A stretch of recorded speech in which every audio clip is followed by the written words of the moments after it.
Question period, Canada. How are you guys doing? We've got so much to cover today. Like, the House of Parliament is out of session until the 18th of March, but we've got some things to cover.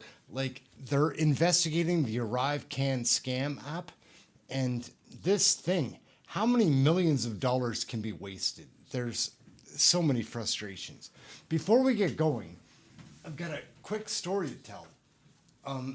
So a lot of people on here probably are aware of Dive Crew Canada. That's the reason anybody here that has a membership probably has a membership. He sent me these patches, like, that are exactly like my logo. And the best part is, it's a little unfortunate. He sent me a mug that had my logo on it. So kind and generous, right? But Canada Post, right? So it didn't wind up intact, but still amazing. Thank you so much, Dive Crew Canada. You're an amazing person. Thank you so much. Will not be forgotten. We could probably do something with that too. We'll check that out at a later date. Anyway, we're going to jump right into it's not question period, but right into the politics. Let's get it going. This meeting to order. Welcome to meeting 106 of the House of Commons Standing Committee on Public Accounts. In hybrid format pursuant to the standing orders, members are attending in person in the room and remotely using the Zoom application. A reminder that all comments should be addressed to the chair. Conformément à l'article 108.3.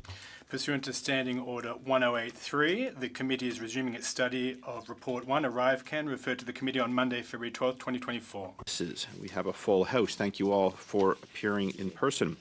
From the Office of the Auditor General, Karen Hogan, Auditor General of Canada, Andrew Hayes, Deputy Auditor General, and Sami Hanoush, Principal. Nice to see you all again. From the Treasury Board, Secretariat, Roche UP, nice to see you again. Sir, the Controller General of Canada, Samantha Tattersall, Assistant Controller General, Acquired Services and Assets Sector, Dominique Rochon, Chief Information Officer of Canada, Karen Cahill, Assistant Secretary and Chief Financial Officer, Emilio Franco, Executive Director, Procurement, Material and Communities Directorate.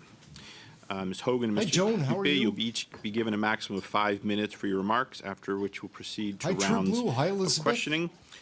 As is traditional, I'm going to give Ms. Hogan the opening 5-minute statement. Nice to see you again. Over to you, please. Hey, how are you? Mr. Chair. Hey, Dawn, what's up? Thank you for again inviting us to discuss our report on ARRIVECAN. I would like to acknowledge that this hearing is taking place on the traditional unceded territory of the Algonquin Anishinaabe people. This audit examined whether the Canada Border Services Agency, the Public Health Agency of Canada, and Public Services and Procurement Canada managed all aspects of the ARRIVECAN application in a way that delivered value for money. I would like to note that the Treasury Board of Canada Secretariat was not examined as part of our audit. The Secretariat is responsible for ensuring that tax dollars are spent wisely and effectively for Canadians. The Treasury Board of Canada has issued policies and directives on program management and contracting to departments and agencies. When it comes to contracting and procurement, Public Services and Procurement Canada has also developed the supply manual. Comme nous l'avons indiqué dans notre rapport, même si le As we noted in our report, while the Secretariat had put in place some flexibility in the procurement and contracting processes during the pandemic to allow for the desired outcomes to be achieved in a timely manner, it had emphasised that government organisations still needed to exercise due diligence, control spending, and document their decisions to ensure accountability. In our previous appearances before this committee, we have stated that in the case of ARRIVECAN, we did not find records that clearly showed what was spent. what it was spent on, who did the work, or how and why contracting decisions were made. These records should have existed. Mr. Chairperson, this concludes my opening statement, and we'd be happy to answer any questions from members of the committee. Thank you for your time.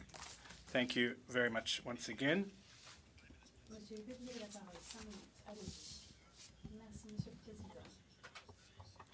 Thank you very much, Mr. Chairperson and members of the committee, for the invitation to appear before you to discuss Report 1 of the Auditor General so on much snow, though. ARRIVECAN.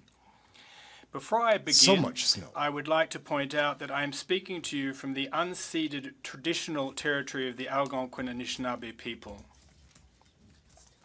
Great job of that, Mr. Chair, so I'm going to skip that. Mr. Chair, Canadians expect the Government of Canada to be well managed. They also expect their government to have the rules and controls in place for the sound management of their tax dollars. Audits like the one performed by the Auditor General of Canada on ARRIVECAN are important instruments to ensure those expectations continue to be met. The findings of the Auditor General are clear and sobering.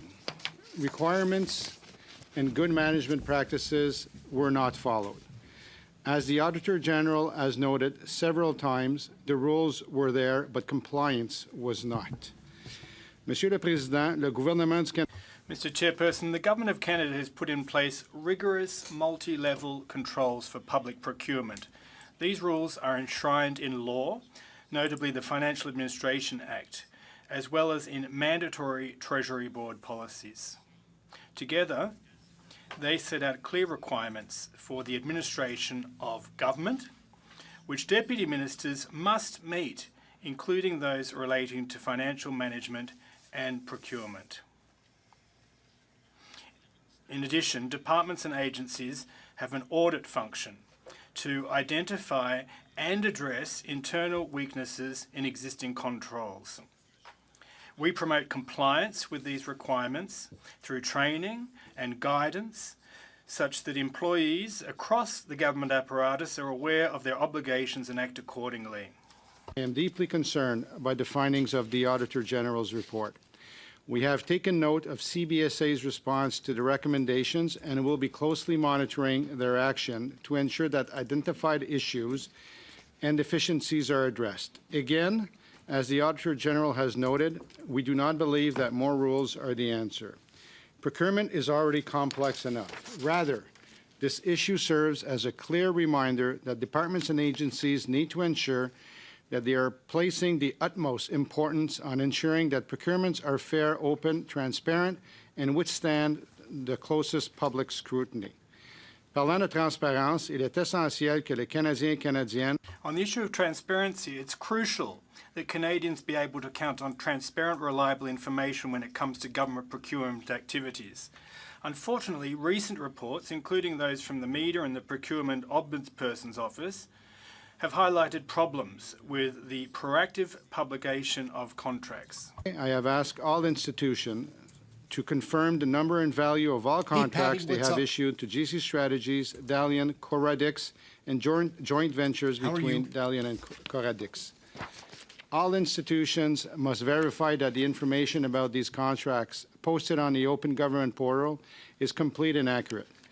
Mr. Chair, information regarding GC Strategies and its previous corporate entity, Corradal Systems, has already been received, and I can confirm that between January 1st, 2011 and February 16, 2024, departments reported that there have been 118 contracts with that supplier totaling $107.7 million.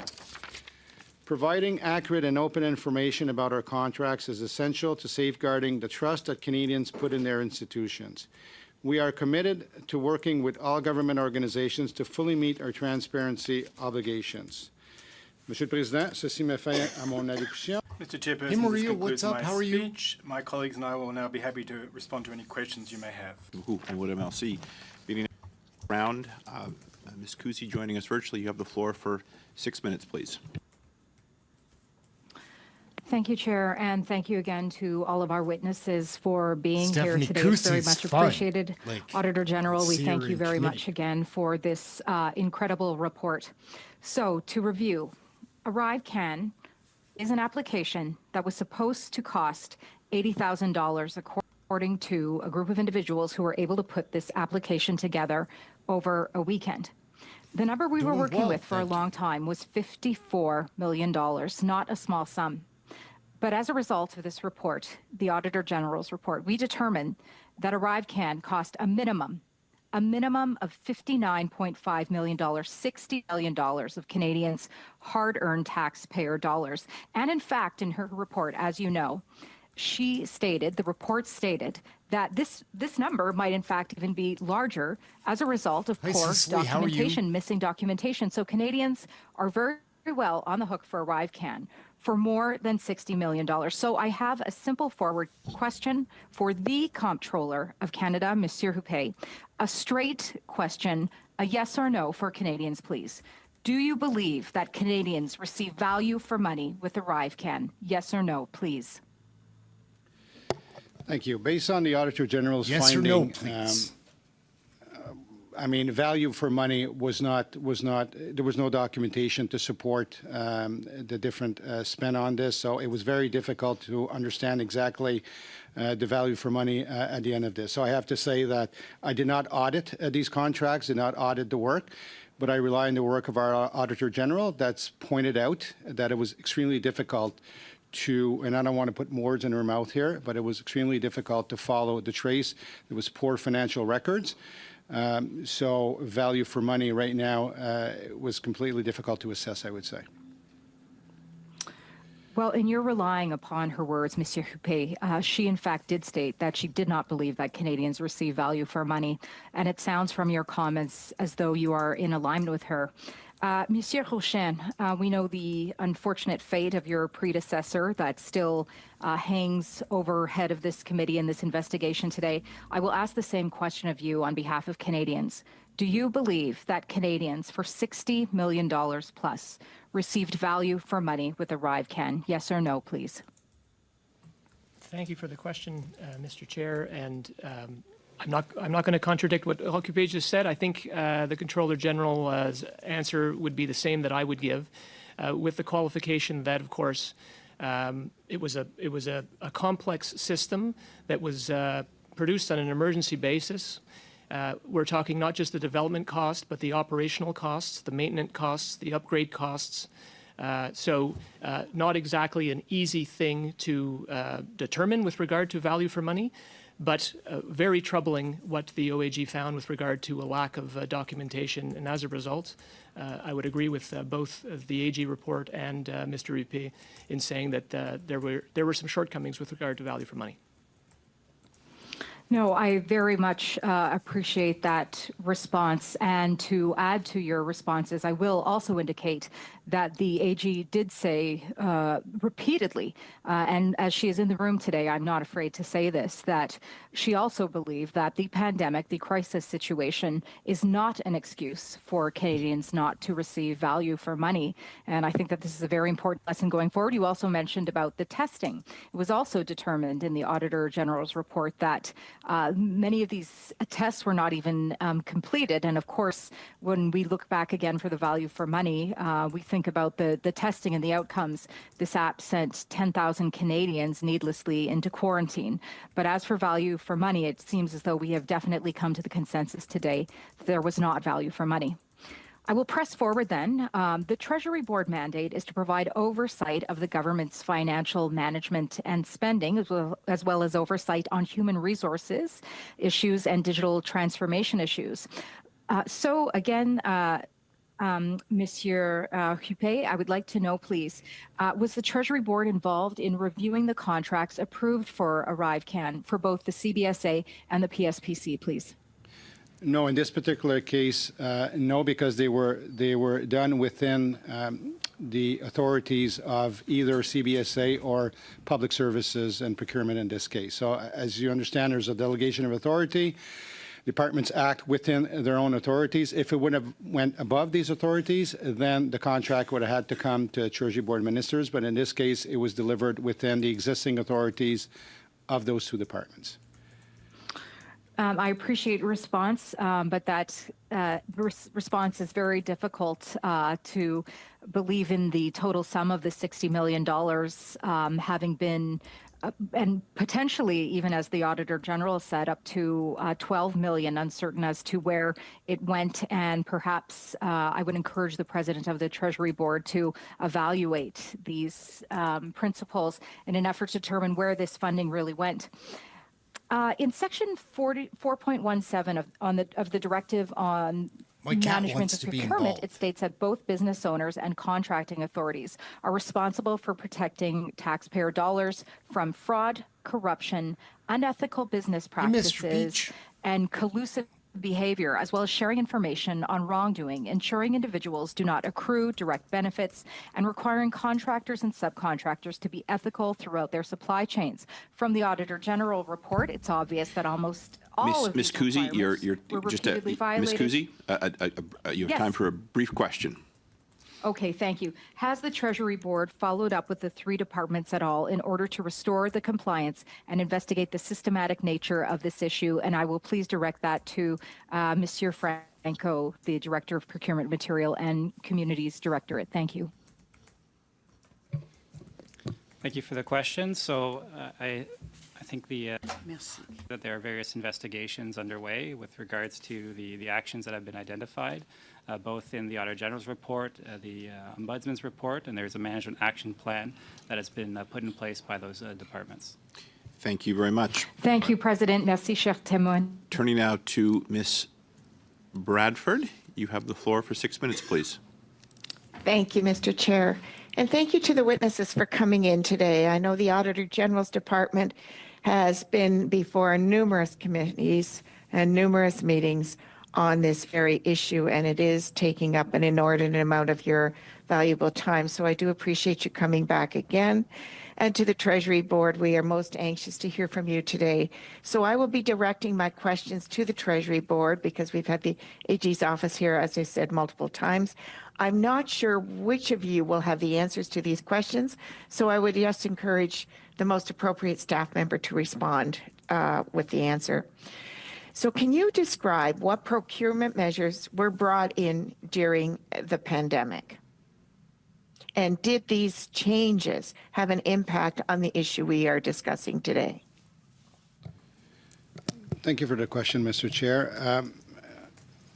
And correct me if I don't understand your question correctly, but during the pandemic, obviously, and I think a previous member said it, it was clear in the Auditor General's report, the pandemic was not an excuse to do things frivolously, I would say. So during the pandemic, there was an understanding that departments and people would need to react quickly, and most likely in some cases, in order to deliver in this quick fashion, that maybe the control frameworks that would usually be followed would not be followed as usual. The direction that was provided to departments on many instances was that although we recognize that, and I had a chat with the then interim Auditor General about it, in light of that, the importance became the documentation, making sure that if you are going to make a decision and some controls will be foregone, to document the rationale of your decision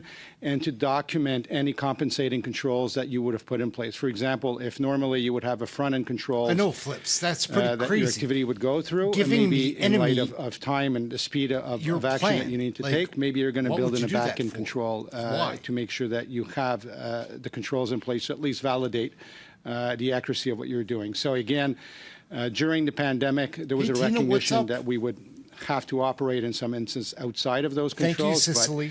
But thus the importance of documenting the decisions and the controls, the compensating controls that we would have in place. Right. So clearly one of the problems was that documentation was not done and those records don't exist. And that's why the AG has a lot of difficulty in actually even determining how much this application did cost at the end of the day. I've never It's seen kind this of her lady best guess speak in the House of Commons because of the poor ever. record keeping. So while We've the been Treasury watching this Board does stuff have every measures day in place for for 6 procurement, months. it's clear that they weren't followed. And what is being done to ensure compliance in CBSA, for example, and across the government more broadly? She won't be there next time. So what I could say is that the Auditor General's report is being taken extremely seriously. We're looking at all options right now. So there are the CBSA issue that we know of right now. We know that they've been audited by different parties at the moment, and they have an action plan to deal with this.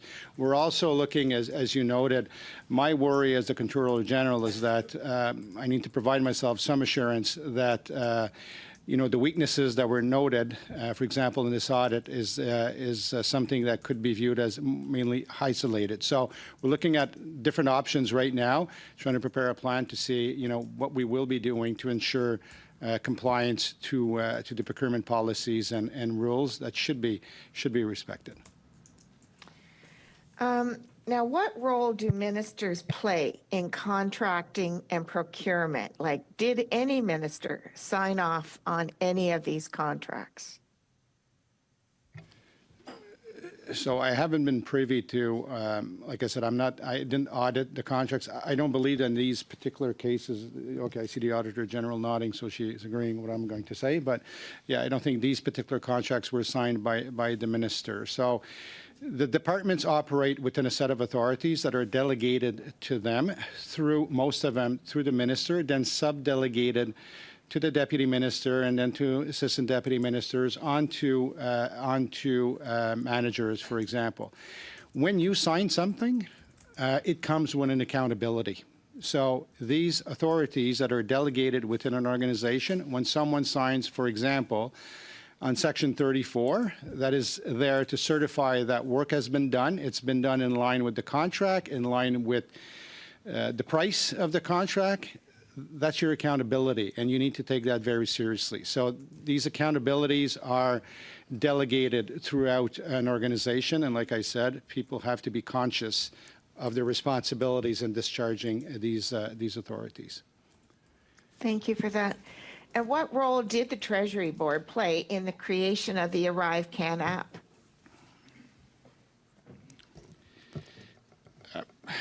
To my knowledge,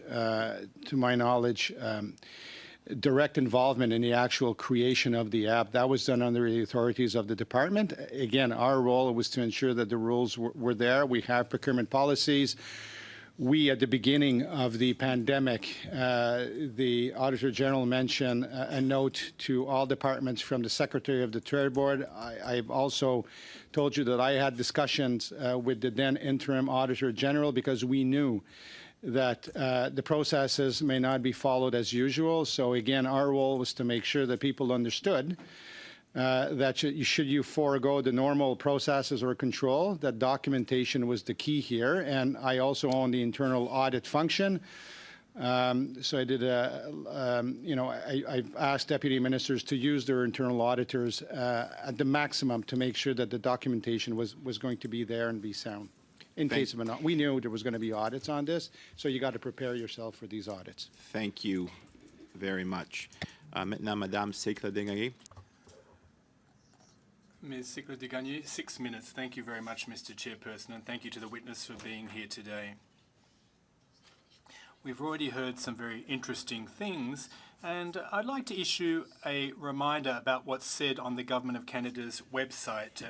The Treasury Board Secretariat of Canada provides advice and recommendations to the Treasury Board on how the government invests in programs and services, as well as the way that it upholds regulations and management requirements. First question, do you feel that the recommendations and the Council of the Treasury Board was properly followed when it comes to ARRIVECAN?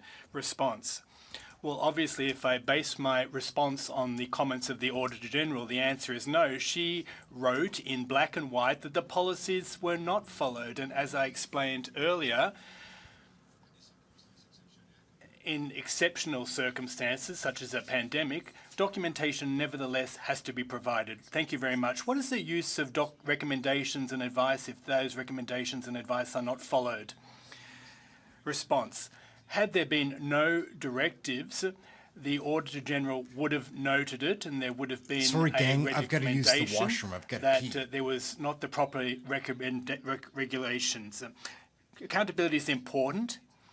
The basis of that accountability is solid directives and solid policies. Therefore, public servants and others must follow them. Failing that, there needs to be mediation. And in the case of this audit, we've noticed a number of shortcomings and weaknesses, and we are doing our utmost to ensure that this does not occur going forward again.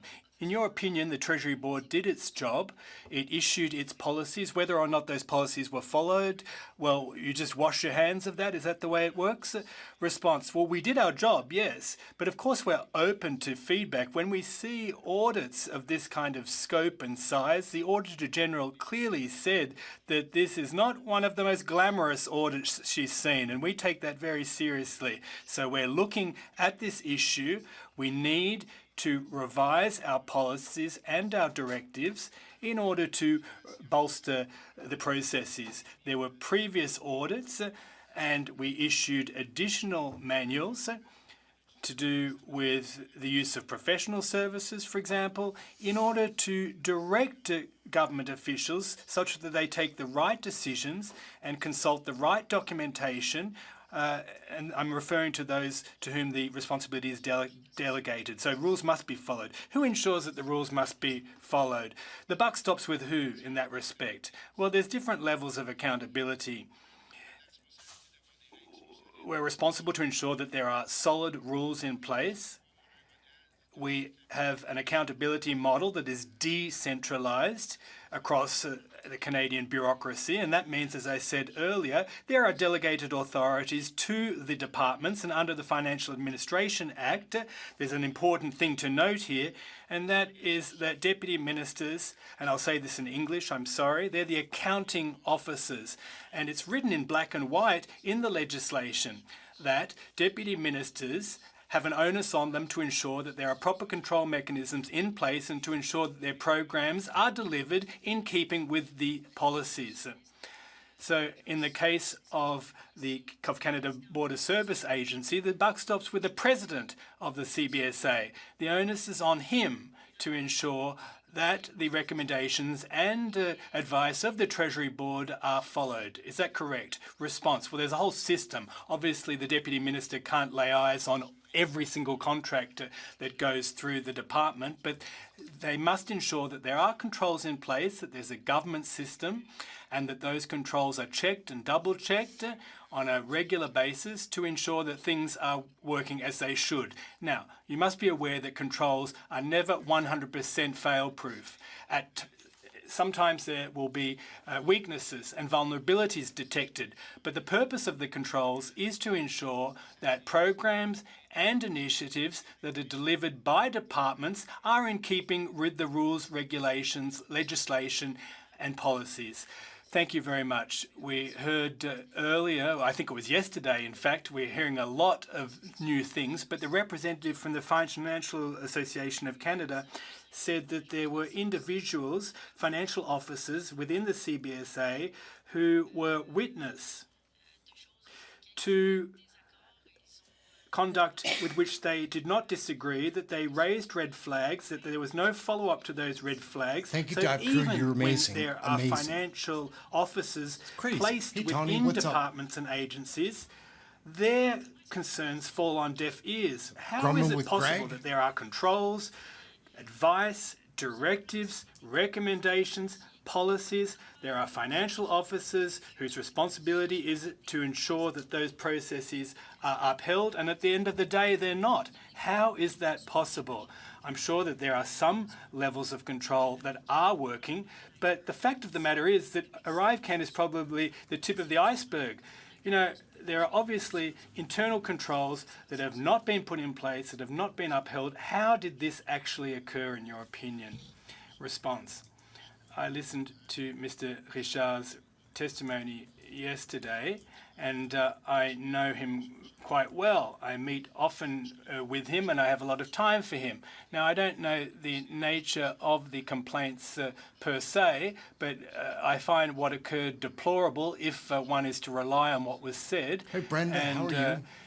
You know, I have had experience with financial officers in departments for a period of 8 years, and if an individual raises a red flag and blows the whistle, I can tell you that there are normal steps that are followed, procedures that are followed, and the directors and supervisors of these individuals would have of course, address the issues at hand. But clearly, there is a solid financial basis of control within the federal government. If you look at financial statements that follow the proper procedures and have done so for the past quarter century. So it is unfortunate that in this particular case, there were controls that were not put in place or not followed, unfortunately. Thank you very much. Mr. McPherson. You have the floor for 6 minutes, please.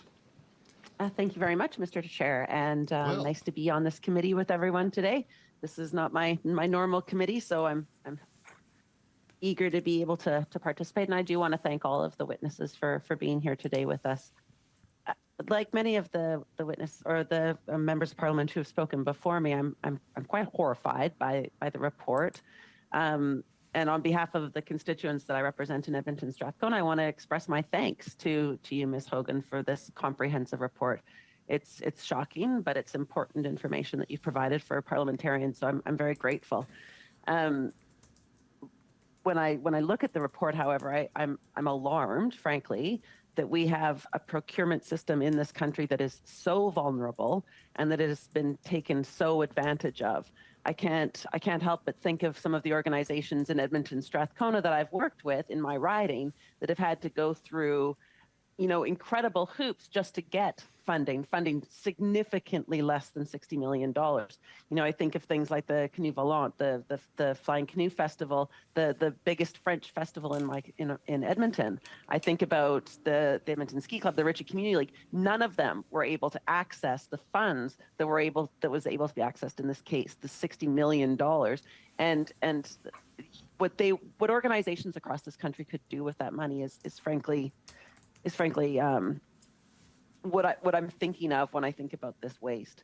So I have a question, Ms. Hogan, for you. If you could just talk a little bit about, what do I say to the people in my riding, the organizations in my riding who are trying to get funding from this government, but see this incredibly unfair process? And would you agree that it seems like a system like this is in fact very much stacked against them? Well, the procurement system in the federal public service is complex. There are so many rules, and I agree, and that's at times the complexity of trying to compete to get a contract makes it difficult for smaller vendors, which is why I am concerned that the reaction to the findings around ARRIVECAN would be to layer on more controls or make it even slower. And that would discourage competition. And the whole point about having competitive contracts versus non-competitive contracts is to encourage competition, to ensure that the public service gets the best value that they can for taxpayer money. So I'm just concerned that there might be a requirement that the rules get tighter or stricter or another layer on that will limit that competition. And I believe the Deputy Auditor General has said it before, and I've said it before in testimony in front of this committee. The business of government needs to keep moving forward. The rules, however, need to be respected in order to ensure that that happens, and that just didn't happen in this case. Yeah, well, and from my perspective too, I mean, adding more rules when the rules aren't being followed is counterproductive, of course. But also, I look at this issue of fairness. I look at the idea that for smaller organizations, it's almost impossible to meet the obligations of the federal government. I've worked in international development for most of my career. It's almost impossible for small organizations to access funding, for example, through Global Affairs Canada. But the issue, like, is there a way that we could look at ensuring, like, how do we make sure that the people are following the rules and equally make sure that there is that issue of fairness. You know, that's extremely important, that people who are trying to get benefits or services from the government that have repeatedly faced barriers are able to access those services. You know, I think about veterans, I think about people living with disabilities, Indigenous communities who are repeatedly told that no, they're not able to, they need to resubmit forms, they need to go to court, all of these things. And yet we see this government hand out seemingly open-ended contracts that you know, the eventual winners helped to actually write. So, you know, you talk about not wanting to add more barriers, Ms. Hogan. You talk about not wanting to make it harder. But do you see any hope for everyday normal Canadians who are just trying to get services from this government? It seems like every day we're getting closer to a privatized government. I think I would point to some of the work that my office has previously done, and one on access to programs by vulnerable populations. And we identified the need for the government to really understand the barriers that certain populations face, whether they be remote, whether they be Indigenous. There are so many different barriers that need to be addressed, and that's very different, I think, from procurement. So if I would split the two, I would say that there are different recommendations and different approaches that are needed when it comes to ensuring that Canadians can access benefits that the federal government is providing, and that there needs to be more done there to identify who isn't accessing them and then how to remove those barriers. When it comes to contracting, however, there's a different set of rules, and I do think it still comes down to access. However, you don't want to make it so complicated that smaller vendors may not be able to participate in federal government procurement because everyone can add to the public service and make it better. Wonderful. Thank you very much. Thank you, Mr. Chair. Thank you very much. Beginning our second round, Ms. Block, you have the floor for 5 minutes, please.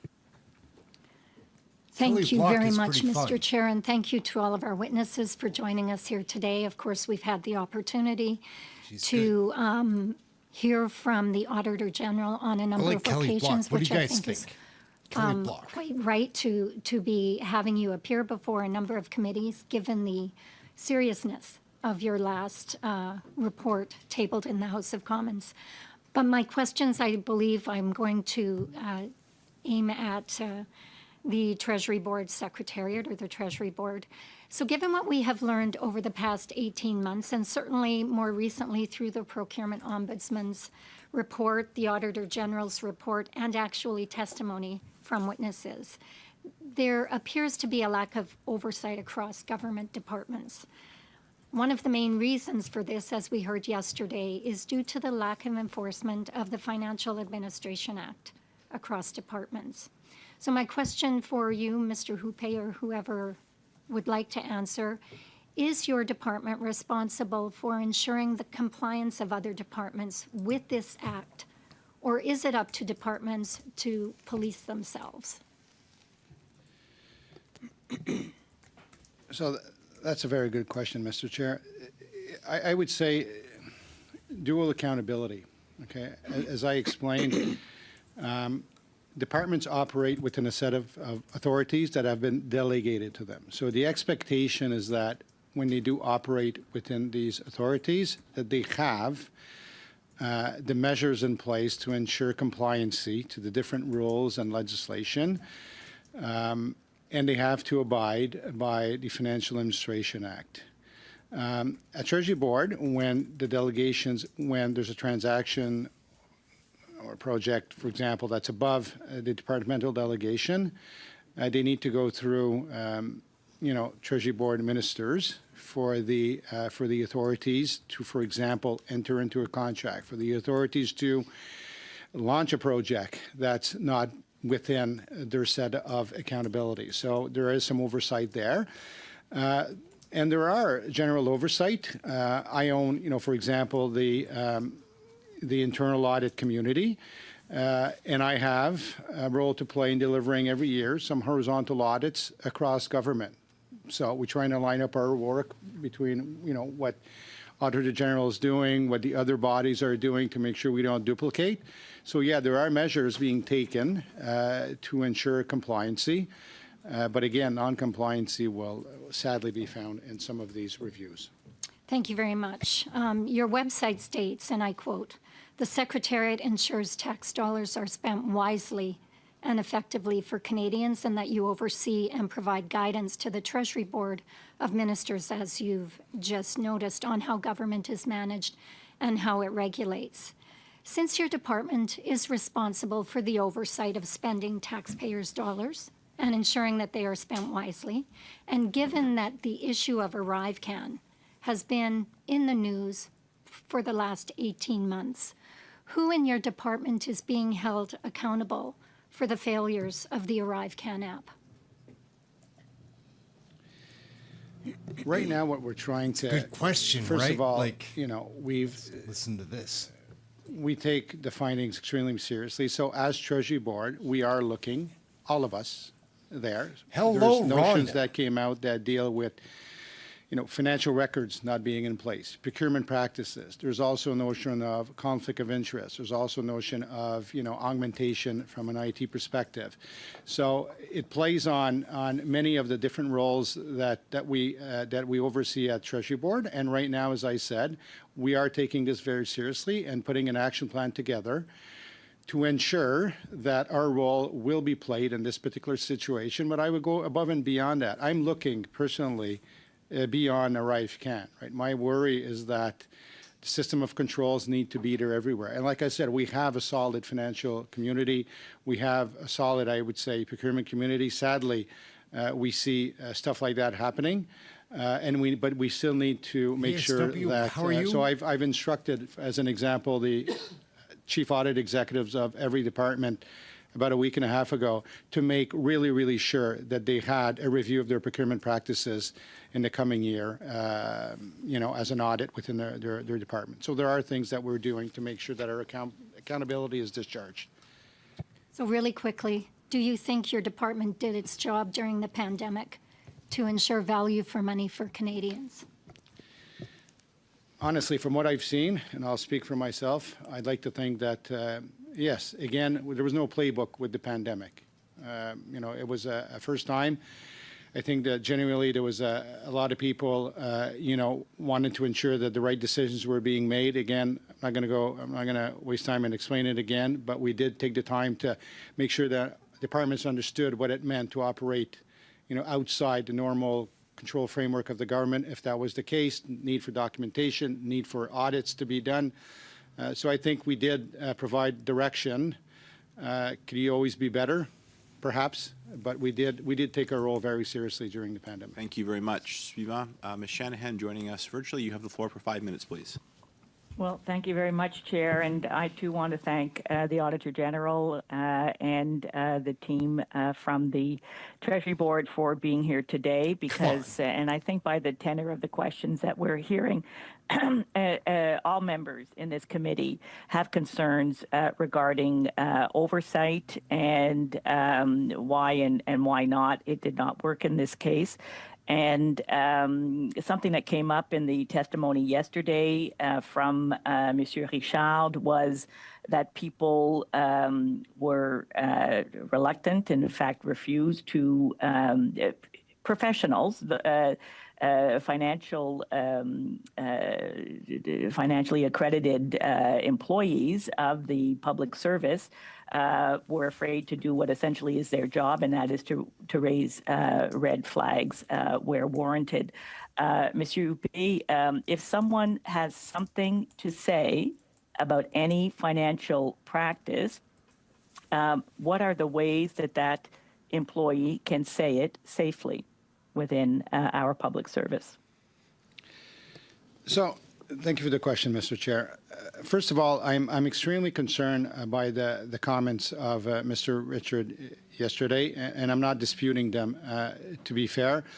I've operated for over 30 years in the financial community of Government of Canada, and I can assure you that when I had something to say, regardless of my level, junior officer, I said it.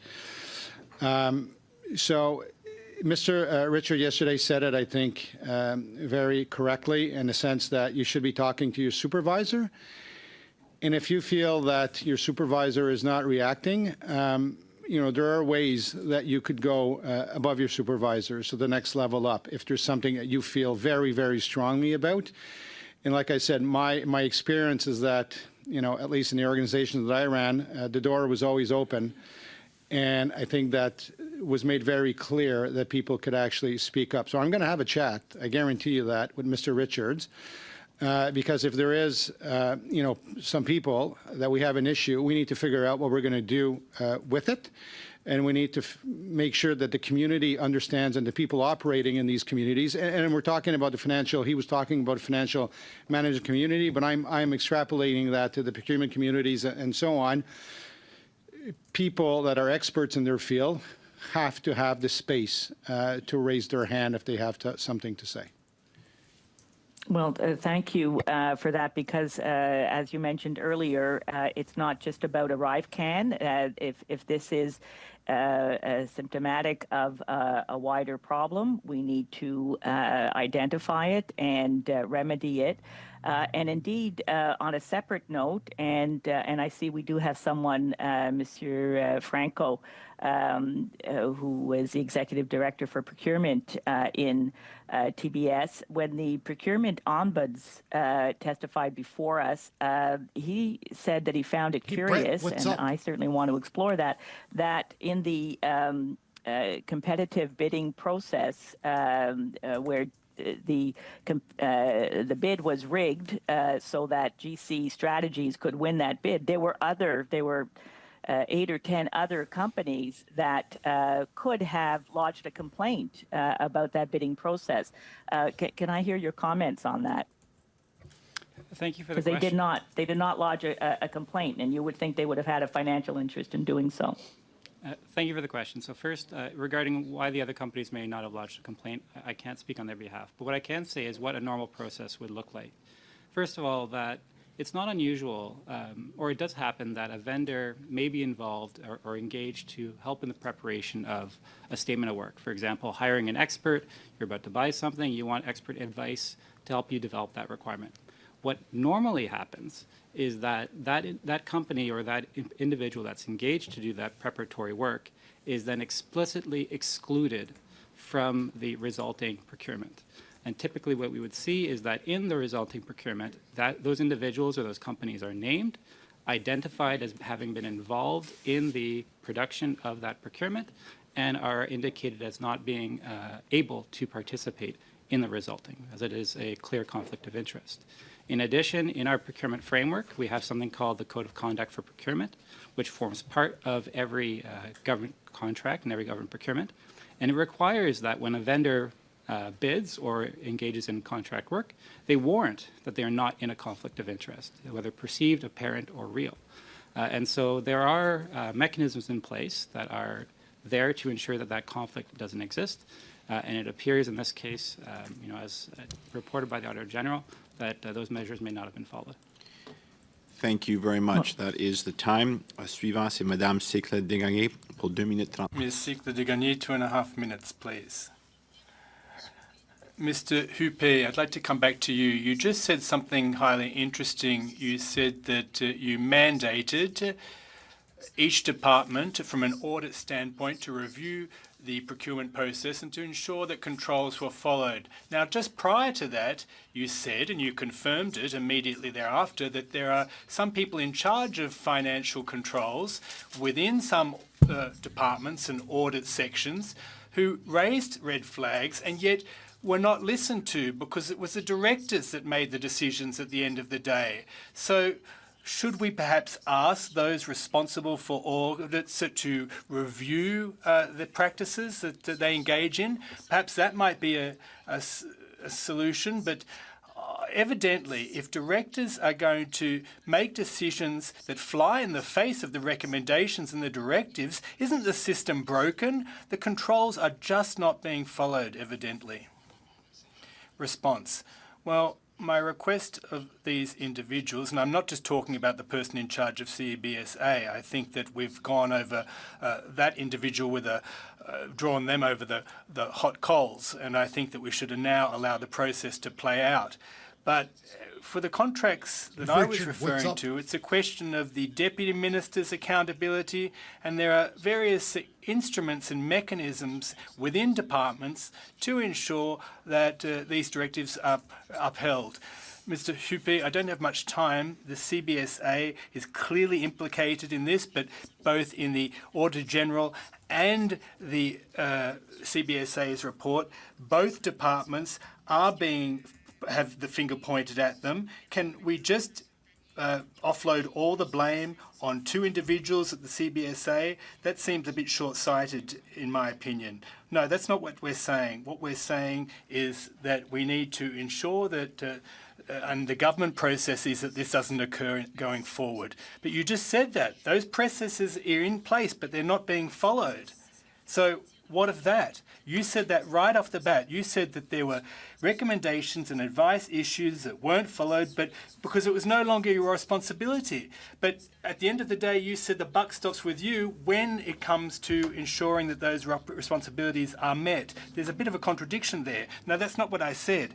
I did say that there are processes, both accounting and financial processes and controls that normally work within departments. That said, when we see an anomaly of the size and scope that we've just observed, regardless of the organisation one works in, one has to take steps to ensure that if there are lessons to be learned and they apply to us, that they are put in place. So that's what I would say to a department, that these things cannot occur again in their backyard. Now, obviously, sometimes controls are in place, but they're not followed, and that's why we have internal audit processes to ensure that this kind of thing happens as infrequently as possible, and so that we can identify any weaknesses and shortcomings.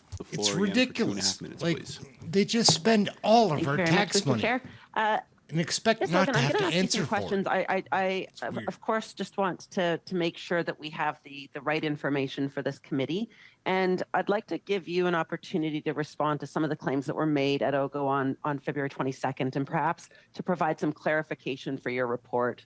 So when Cameron McDonald and Antonio Utano appeared at that committee, they made a number of claims disputing the sourcing of your report that I want to ensure we get correct here. So first of all, Mr. McDonald disputed your statement that there was a glaring disregard for management principles. And he said, I quote, "I have always adhered to the core principles, processes, and procedures, including closely tracking and managing the costs of ARRIVECAN. In fact, I delivered a detailed costing of $6.3 million to my colleague DGs and my supervisor, Mindone, just prior to my departure," end quote. Ms. Hogan, do you still believe that despite Mr. McDonald's assurances that management principles were not adhered to? It's my understanding that Mr. Utano was there for the first year, sorry, Mr. McDonald was there for the first year. Mr. Utano was there much longer. Our audit period covered from January of 2019 all the way till January of 2023, which is much longer than his tenure at the Canada Border Services Agency. And we did see that some contracts and some invoices were very well documented, very well supported, but overall, there were too many that had just nothing to support who did what work, what did they work on, what contract was it under. There was no governance structure. Perhaps he had an individual monitoring of costs under his control, but there was overall no governance structure around this project. So I still stand very firmly by our audit findings, which are supported by a lot of evidence, that there was a glaring disregard for some of the most basic principles that we would have normally seen when it comes to contracting, procurement, and project management. Thank you very much. Yeah, that was my understanding as well. Mr. McDonald went on to say, and I quote, we provided evidence both to this committee, referencing OGO, and to the Auditor General that it was not us who selected GC strategies. It's unfortunate the Auditor General didn't have the time to incorporate that into a report. We did speak with the Auditor General very late in the process, but it's very clear that we did not. He claims that his interview was a box to be ticked after the report was already drafted. Do you believe that Mr. McDonald's statement is correct? And I note in your report on page 11 that you could not determine which agency official made the final decision. Could you comment on that for me, please? I will start, and I think the Deputy Auditor General would like to jump in on this. I would tell you that everyone that we interview or that we speak to during the course of an audit, every piece of evidence that we are given, we consider it. And that is from day one right up until the last day. So nothing is ever done for appearance's sake. It is done in order to ensure that we have a complete picture so that we can provide accurate, factually based audit reports to Parliament. So I think I see that the chair would like to take over, but maybe we could just give. Oh, sure. Yeah. No, pardon me, Mr. Chase. Yes. Thanks. I'll just add that I'll point to the date of our report, which is an important piece for an audit. It's dated February 7th. The magic around that date is that we are considering all the evidence up to that point in time and carefully considering the evidence up to that point in time. I can tell you that we received evidence and we're asking for information from CBSA up until the end of January, which we were receiving in due course. We considered every piece of information that every person that we interviewed provided to us, both in terms of the interviews and documentation. So we would disagree entirely with the characterization that anything was a tick box. This was an important and comprehensive audit. Thank you very much. Thank you so much. Next is Mr. Genuis. You have the floor for 5 minutes, please. Here we go. Thank you, Chair.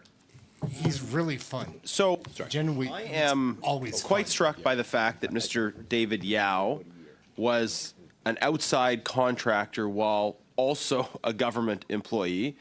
Aside from the fact that, as best we can tell, he was contracted out to do absolutely nothing as part of the whole Arrive scam process, the reason you contract out is apparently because you don't have the expertise inside the public service. That's the whole idea of contracting out. We don't have the expertise internally, so we're going to contract out. So what an absolutely absurd, bizarre spectacle to have the contracting out to a person who is also a government employee. I want to ask a few questions about this. Mr. Hubé, fundamentally, is this allowed? So I can't talk about this particular case, but fundamentally to your question, sir, so the directive on conflict of interest says it's not disallowed, but it really raises flag to the effect if you're going to have a second employment, if there's going to be any perceived or real conflict of interest, you need to disclose it. So okay. Sorry, I'm gonna jump in on a few points. Number one, why can't you discuss this specific case? Number two, to say it's allowed but it raises flags. I mean, clearly that's a bit of a problem. It's either allowed or it's not allowed. And in fairness to Mr. Yao, it was on his LinkedIn profile, so it was kind of hiding in plain sight. So I can't talk about this case because I don't know exactly the work that was delivered. I have no clue about the contract itself. Well, one thing is clear, though. Aside from the particulars of the work done, he worked for Veterans Affairs Canada. Go easy, Rocco. That department got contracts from Dalian. Dalian did work, received money through the ARRIVECAN process. It was on his LinkedIn profile that he was both a government employee and a contractor. So based on that, is that allowed? Like, none of that. So let me be clear. If there was a conflict of interest, It just doesn't agree with no, way it's not I feel. allowed. Okay, that's a heck of a caveat, though, sir. Okay, So we can't was there a prevent conflict someone of from interest? having a second job. For example, your dad's got a shop somewhere. You go at night and you help him out. That's not prohibited. Okay, but me selling ice cream on the corner while also working for the government is not the same as selling to the same department that I work for. So can you just tell us directly? You said if it's a conflict of interest, then it's a problem. I think it's pretty clear that it is a conflict of interest, and therefore it's a problem. There's an investigation into that. That's why I'm refraining myself from talking about it. D&D is looking into it. If there is a conflict part of the interest, problem in there's this an whole issue. process is that we seem unwilling to call a spade a spade. Like this, the department was selling to the company that he worked for while he was also an employee of the department. So you know, how many investigators do you need to figure out that that's a conflict of interest? Mr. Chair, I think I'm being actually forthcoming here. I'm telling pretty much a spade is a spade in a sense. If there is a conflict of interest, yes, it was a problem. There is an investigation. I'm not privy to those information. Okay. I have no clue. There could be an explanation. So I'm going to let that roll out. But I think I'm being forthcoming and saying absolutely there's a problem. I'm going to bang through a few other quick questions in the time I have left. Last week, my colleague Larry Brock asked for a list of all government employees who are using the YOW double-dipping model. Do you have that list available? I think. We, for all government, no. Okay, for all government employees that are huge all departments. We don't have that list. No, absolutely. Yes, we've got a list inside TBS of our employees that did declare potential conflicts and okay, how many within TBS are there? Madam Cahill will. So thank you, Mr. Chair. So for TBS, we have 52 employees who have dual employment, 165 employees, including 40 executive. Sorry, I'm not asking about just dual employment like they sell ice cream on the weekends. I'm asking people that are contractors to the government and employees of the government at the same time. How many do you have at TBS on that? So we have none of those that have like dual employment within the government of Canada as contractors. Okay. Okay. So is there work being done compiling a list across government? Because my colleague asked for that list. Can I come back to, I said, it doesn't fall in, but we'll check. I think this committee will agree to order the production of a list of all government employees who are also employed with or own contracting companies that do work for the government of Canada. Thank you very much. Can I just get the agreement of the committee to? Yeah, so, well, okay, pardon me. Of the committee, no, there whatever was, the process there was, Ms. Chupa, you had suggested you could provide the committee with something. I just want to make sure our analyst. No, I didn't. Like I said, this doesn't fall under my purview, but definitely, if there's an ask from the committee, I mean, we'll have to figure out. Departments will be on the hook to give the information to someone, so we could give it to the committee, or we'll give it to the. We'll have to figure that out, obviously. Okay. Well, Ms. Jennings, your time have is to up. Figure that out. Obvious. Yes, Ms. Shanna, I was moving on, but go ahead. Yeah, no, just on that issue, is that not something that we can discuss, that we should discuss as a committee when we're ordering that kind of production of documents? So this is certainly something the committee can come back to. I just wanted to make sure for our analysts up here that if there was a request for documents and an agreement to provide them, that it was captured. I didn't quite capture. That's why I sought clarification. Ms. Jennings, your so just a point of order in that. I just like to clarify then from you, Chair, or the analysts. I've requested some documents. I don't think it's that complicated. Is the witness going to provide those documents? Is he expected to provide those? We just want all the contractors who are government employees. Those that is fine. The official opposition has other rounds to probe and press specifics for documents. If witnesses are able to provide them, they will state so. If they will attempt to do so, they note so.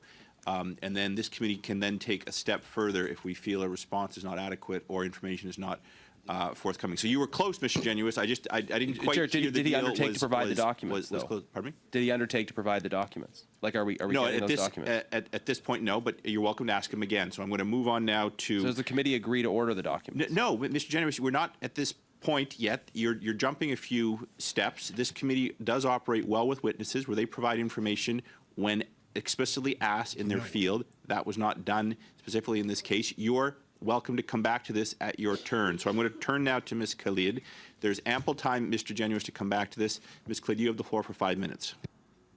I will say, before you begin, the reason why I seek clarification is sometimes members kind of let it slide very quickly. I like to have an explicit response from the witnesses so it is clear all around so we avoid confusion later. That is it. So members are certainly entitled to ask for information if they find that that response is lacking, either because information is not available or witnesses do not know. That is their purview.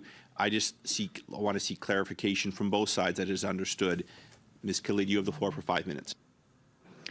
Thank you very much, Chair. And just at the offset, I'll just like to thank you for clarifying that. Terrible. I really appreciate This skank that we has have a nothing clear to process offer with how we operate anybody within in this Canada. committee. I know that there are a lot of visiting members from the Conservative benches, Oh, man. but Chair, I really appreciate your wound up. consistency in how you do things.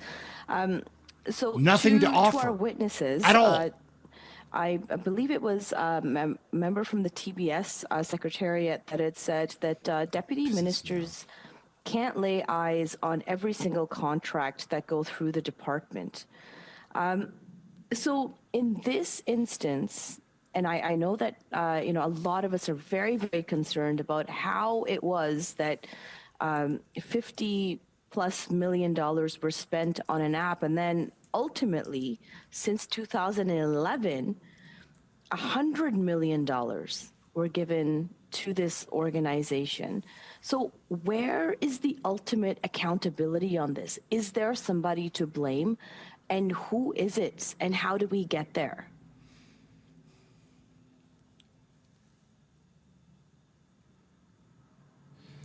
To the TBS. Yeah, sorry. When we say there's 118 contracts, doesn't mean all the contracts were not done in a fair and transparent fashion, and that the work was not performed. And GC Strategies, we have there, we had an audit on those contracts, and we know what the outcomes were. So I'm not going to conclude without a more, how should I say, a wider review of all of these contracts. There's been no audit at this point on all of those contracts themselves, that every contract has been done outside of the rules because it was GC Strategies. So I don't have that information right now. So again, I come back to the fact that when contracts are issued inside an organization within the authorities of a given organization, they need to follow the rules. And the basis and the foundation of our policies is that these contracts are fair, open, and transparent. There's competitiveness, and there's value for money. That's the basis of the policy. So again, it should be, there's hundreds of thousands of contracts out there. So I would say that there's quite a bit of contracts that are done within the set of rules that should be applied.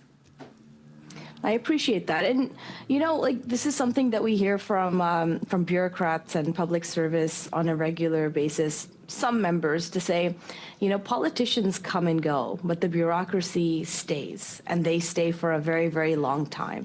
And that's why I think it is so important for us to have accountability and oversight over how the bureaucracy and the public service operate.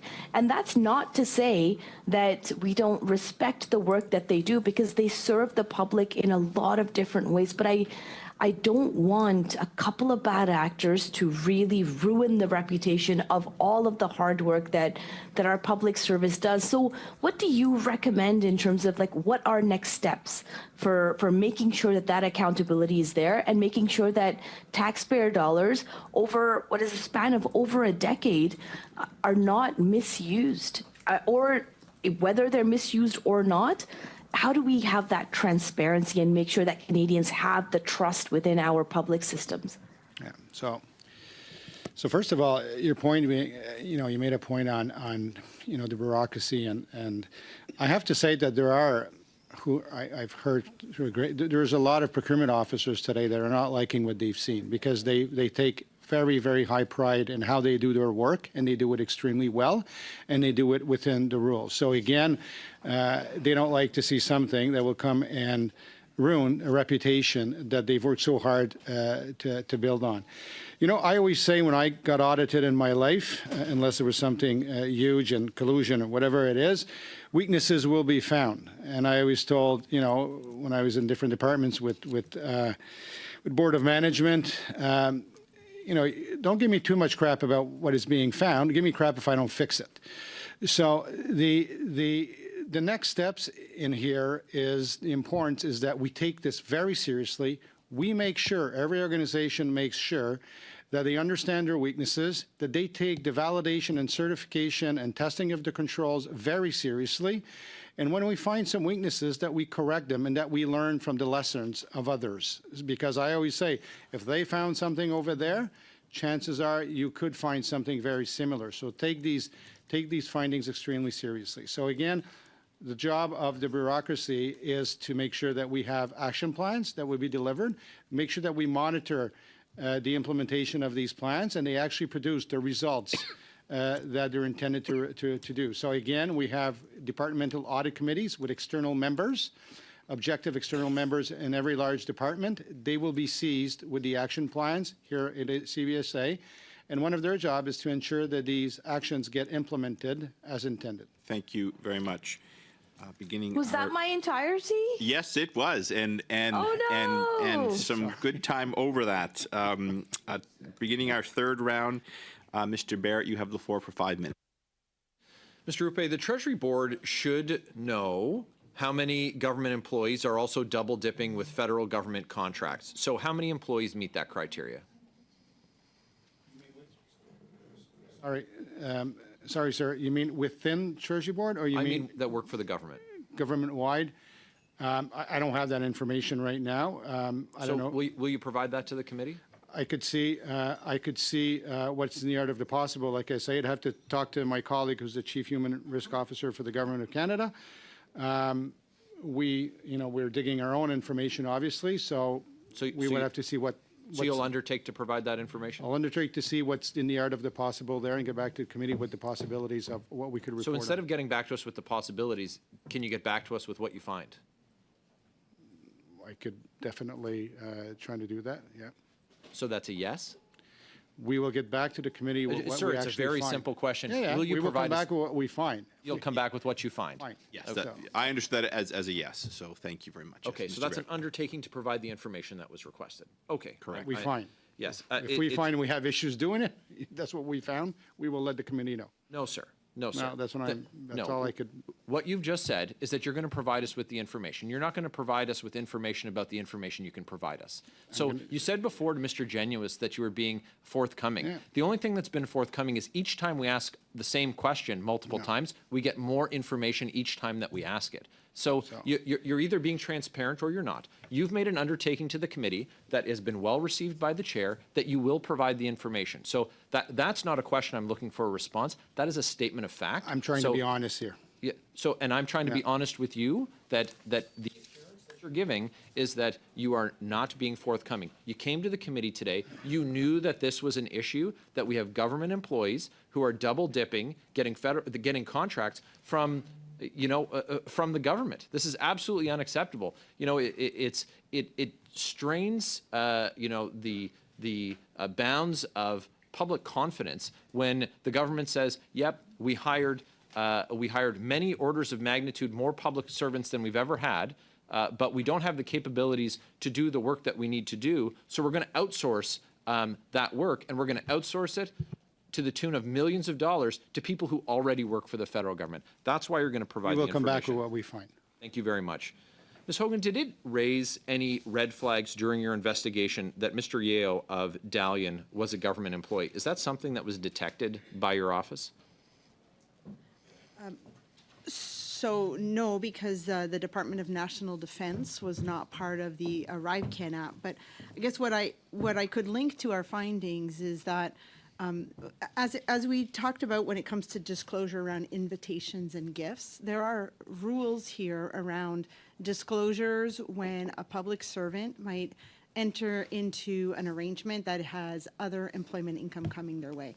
And this is a place where disclosure is essential so that a supervisor can assess if the demand might be incompatible with the public servant's job, whether that it may have an impact on their ability to carry out their duties in an objective and fair manner. So what I can tell you is I know that it happens in the government. The disclosure is maybe not always happening, and when the disclosure happens, you can take the measures that you need. I can tell you that it's happened in my organization in the past where disclosure happened and we were fine with it, but there's been recent incidents where disclosure did not happen and we had to take action. So this is happening. I'm just not sure the Controller General will actually be able to come with a big comprehensive list because it starts with awareness of the public service, disclosure to supervisors, and then action and documentation being taken. Yeah, for sure. Who is responsible for hiring Mindone as CTO, the Chief Technology Officer for Canada? Who would be responsible for that? I'll take that question, given that I'm the CIO. Thank you, Mr. Chair, for the question. I would assume the person responsible would have been the CIO. Okay, and would you know? So who was that? At the time, it would have been Catherine Lello. Okay, and would you know if there was a recommendation for Mr. Doan to that position? Unfortunately, no, I wouldn't know that answer. Is his involvement in ARRIVECAN, was it known to the Treasury Board Secretariat at the time? At the time that he was hired? Yes. At the time that he was hired, would the Secretary have known? They would have known that he would have been the Chief Information Officer, I believe, of CBSA. So I would have to say that the answer would be yes. And that is your time, Mr. Barrett. Turning now to Ms. Bradford, you have the floor for 5 minutes, please. Thank you, Mr. Chair. Again, back to our Treasury Board officials. These are just some kind of random kind of cleanup questions. Why did it take TBS, why didn't TBS take over the management of ARRIVECAN development once the cost has increased so substantially? Throughout the venture and the project, it always remained within the set delegated authorities of the department. So there was no reason for us to step in. And honestly, the development of such an app lies with the expertise of the departments themselves. So there was no reason at that time for TBS to step in and take ownership. We don't deliver projects for departments. We provide the authorities and provide oversight when the department is not operating within their own authorities. In this case, they were. Could you comment on the integrity regime, and should there be an expansion of the guidelines? So the integrity regime is actually a PSPC responsibility. I'm pretty sure that you're hearing from them tomorrow, so a question more suited for them. But the integrity regime, to my knowledge, there's an update to the existing one that, no. I'll pass it over to my colleague here on that one. I would just say, in the context of our review last year on contracts, that PSPC noted that they are continuing to look at the integrity regime. And as Mr. Huppé said, they'll be here tomorrow to talk. Okay, so we look forward to that. So now looking at all the outside contractors that were involved with this, how does the security clearance work for contractors? And are contractors able to begin work before having obtained the appropriate clearances? So I'll take that question. Thank you, Mr. Chair, given that I have responsibility over the Directive on Security Management. I think the answer is no. They wouldn't have been able to begin work. There's a standard on security screening that outlines the security screening requirements for all duties and positions in the federal government, including those of contractors. They would have had to follow those rules. The responsibility, once again, though, resides with the deputy head and the chain of command and the delegated authorities within a particular department, including a chief security officer, to make sure that those guidelines and those rules are followed.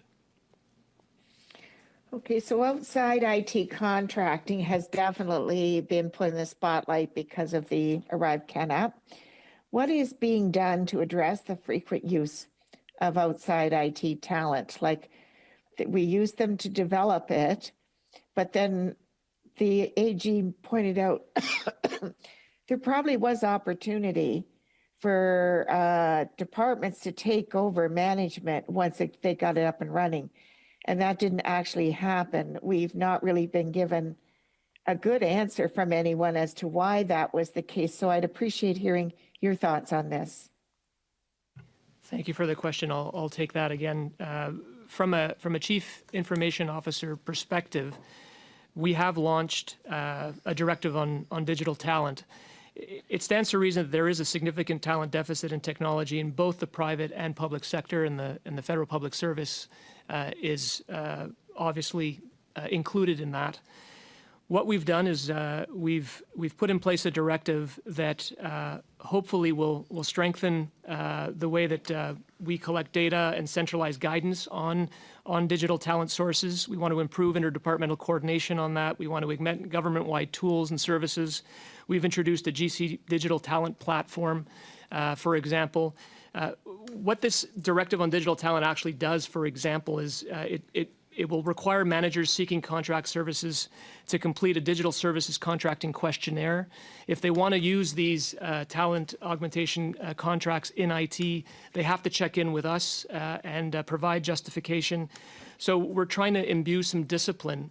At the same time, though, we can't ignore the fact that we still are going to need these contracts to use specialized expertise to temporarily augment our workforce to keep delivering on many projects. In this particular case, I think I would agree with the Auditor General. It stands to reason that we needed to rely on some of these contractors to get this application up and running. But as the application was developed and was put into play, it would have been expected, particularly going forward, that we rely on the employees of under the CIO within CBSA and the Public Health Agency to run it. Thank you very much. That is the time. Suivant, Madame Sinclair-Desgagnés. Vous avez la parole pour 2 minutes. Sinclair-Desgagnés, 2.5 minutes. Mr. Huppé, earlier you stated that deputy ministers are responsible for putting in place and applying the processes which are in place. And Public Services and Procurement Canada has processes for awarding non-competitive contracts. Yet the Treasury Board and probably the department that awards the most non-competitive contracts for amounts over and above $25,000. Now, even before the pandemic, 60% of the Treasury Board's contracts were awarded in a non-competitive fashion. So there was no guarantee vis-a-vis quality for money and value for money, that is. And a third of contracts over $100,000 were awarded in a non-competitive context. What would you have to say to that regarding adhering to processes, Mr. Huppé? Thank you very much for the question. And I'll perhaps defer to CFO Karen Cahill for a complement to this, to my response. But there is a policy that for awarding contracts on a non-competitive basis. Now, that said, competition is always what's ideal. Now, when we do enter into non-competitive contracting, we require documentation as to why it's in our best interest to proceed with a non-competitive contract. Yes, no, I understand the process. I'm sorry to cut you off, Mr. Huppé. I have very little time. You're rehashing what we've already heard thousands of times at this committee. How is it that 60% of contracts are awarded non-competitively? And are you sure of the justifications that are given in those cases? And could you please provide a breakdown of what occurred in 2023, i.e. those 75 contracts of over $100,000 that were awarded in a non-competitive process, and what the justifications were for that? The CFO. Well, thank you very much. This is not a practice that we encourage. And yet it is the majority of contracts that are being awarded non-competitively. Yes, there are some circumstances whereby it's out of our hands. We have no choice but to award non-competitive contracts. Now, in those cases, we make sure we obtain the necessary justifications for all those contracts that are awarded, and it would be my pleasure, were it the desire of the committee, to furnish you with any information regarding those contracts.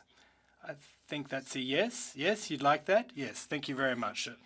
Following questioner. For 2.5 minutes, please.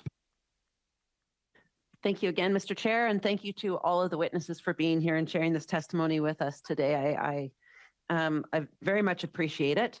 I want to talk a little bit about how the ARRIVECAN is, while this is the issue we're dealing with, it is clearly part of a bigger and very clearly broken system.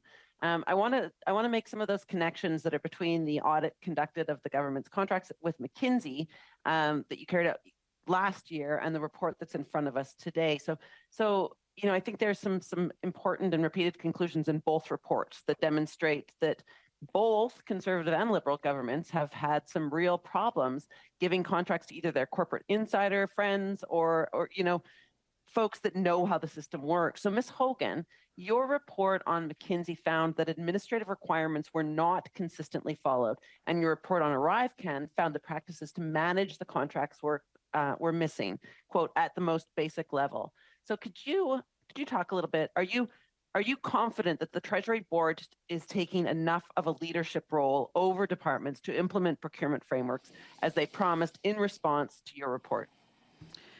So if I may just clarify the member, Mr. Chair, I have not issued a report on McKinsey. The report I believe that you're talking about was one that the Comptroller General's office did by asking all of the internal audit shops. I do have a report on professional services contracts coming, and at that time I'd be happy to draw some analogies between the two for you. So I think your question is probably best directed to the Comptroller General. Absolutely. Thank you. So actually, indeed, those reports were done by the internal audits of the departments that had contracts with McKinsey. There were, as you noted, weaknesses that were identified. The departments have action plan, but also at Treasury Board, we also produced a report, submitted it to OGO committee as to internally the modifications and changes that we had done to our policies to strengthen them in relation to the findings. Also produced a guide for managers to help them when they have to make a decision as to when and how they should engage in professional services. We were trying to provide them with, more tools for them to make the right decisions here. So you identified weaknesses in both reports. You have come up with ways to strengthen the system. Do you feel like the system is adequately strengthened? Do you think that what happened with ARRIVECAN or with some of the contracts that we have with McKinsey, could that happen again? So we've put measures in place as a result of these reviews. ARRIVECAN, obviously, the contracting was done in the pandemic in 2020. So hopefully, to respond to your question, hopefully the measures that we've put in place will show some improvements over the coming while, and hopefully that should there be audits in the future, that we would see an improvement on the weaknesses that were detected in these audits. And on the future audits coming from, we will obviously adjust any of our actions in line with, there's also a procurement ombudsman audit on McKinsey contracts that is coming soon, if I'm not mistaken, and I want to speak for him. And the Auditor General's also her audit that she spoke about. Thank you very much. Turning now to Ms. Kuzi, you have the floor again for 5 minutes. Thank you very much, Mr. Chair. And I think that it's very important to note that if the NDP member is very concerned about transparency regarding not only ARRIVECAN but McKinsey, then she should be reminded that it is her party that blocked access to all of the documentation for this committee as well as the Government Operations Committee to review, and that she should keep this in mind in the future. Should she truly want transparency and want to obtain all of the documentation for review, that she needs to convince her party to provide her the authority to access this documentation. Mr. Chair, as you know, as Shadow Minister for the Treasury Board, I take very much seriously the responsibility of this role, and I believe that the President of the Treasury Board should take just as much, if not more, responsibility in being in the actual role herself for such a debacle of ARRIVECAN. And I want to ask the Auditor General directly, Madam Auditor General, have you had a conversation with the President of the Treasury Board, regarding your report on ARRIVECAN? No, I have not. Typically, I do brief some of the ministers prior to releasing a report so that they are well equipped to know what the findings will be. In this case, I kept that briefing quite tight and did not actually brief the Treasury Board before ARRIVECAN. I felt it was important that all parliamentarians receive the report at the same time. Certainly, as president of the Treasury Board, were I in this role, I certainly would be contacting you directly for a personal briefing as soon as possible. And it's disappointing to hear that this didn't occur. Monsieur Huppé, have you had a conversation with the president of the Treasury Board specifically regarding the results of the Auditor General report on ARRIVECAN? Thank you for the question, Mr. Chair. Absolutely, I did. Exactly 2 weeks ago. Not last week, the Wednesday before, shortly after the le dépôt du rapport of the Auditor General, I had about a 40-minute discussion with the President as to, the findings and also the action plan that we would be working on to make sure that we deal with this adequately. Now, I'm going to pass it over to Andrew here, who's got something I think he wants to add. Just a quick clarification. I had a discussion with the Secretary of the Treasury Board where I informed the Secretary that we would not be having a briefing with the President. So that I want to make sure that it's clear that we were the ones that initiated that decision. Thank you both. I will say, as president of the Treasury Board, I would have demanded one. I'll now pass my time to Mr. Barrett, please, Chair. You have 2 minutes, Mr. Barrett. Doan was hired as CTO, Chief Technology Officer, in June of 2023. How much in bonuses would he be paid for this year? Decisions around bonuses will not have been made, so I don't have that information. And okay. So Mr. Doan perjured himself in front of a parliamentary committee. That's lying for the uninitiated. Is that the type of thing that disqualifies a CTO from a bonus? I'm not sure how to answer that question in the sense that, there's a lot of hypotheticals in the way that you posed it. If someone lies to a standing committee of the Parliament of Canada, yes, putting it that way, absolutely. They cannot be bonused. If it's a hypothetical, I would say yes. Okay. How many email? And actually, I'm going to back up there. Would you get fired for that? Quite possibly. It might even be you're not perjuring yourself. I would imagine the RCMP would take an interest in that. Okay, Ms. Cahill is nodding her head that you'd get. So when employees get their clearance, their security clearance, there are some criteria, and obtaining a valid security clearance is a condition of employment in the public service. Okay. Therefore, should the findings be found, it could really happen. And is it known how many emails Mr. Doan deleted? I'm sorry, I'm not familiar with emails deleted. You're not familiar with the tens of thousands of documents that it's been alleged that Mr. Doan deleted? No. That is the time, Mr. Barrett. Yikes. Turning to Ms. Shanahan, you have the floor for 5 minutes, please. Thank you, Chair. And in the time that I have allotted, I do want to It's an excellent question. Address the situation. I'm sorry, somebody else is, I'm hearing other. Okay. To the Auditor General, in your report regarding ARRIVECAN, you make mention in 1.6 about the report that you did in 2021, report 15, regarding the enforcement of quarantine and COVID-19 testing orders, that indeed the government improved the quality of the information that it collected and how quickly it was collected by using the ARRIVECAN application rather than a paper-based form. Because what we seem to be hearing specifically from the Conservatives is an ideological objection to the idea of collecting information altogether. And yet the value for money here was having a digital form of collecting information versus a paper-based form. Can you please comment? Point of order, on this? Mr. Chair. We're ideologically opposed to not collecting information, which is what they did when they destroyed of records. order. I would ask you to refrain yourself. Mr. Shanahan, I have stopped the clock. You have 4 minutes to go, please.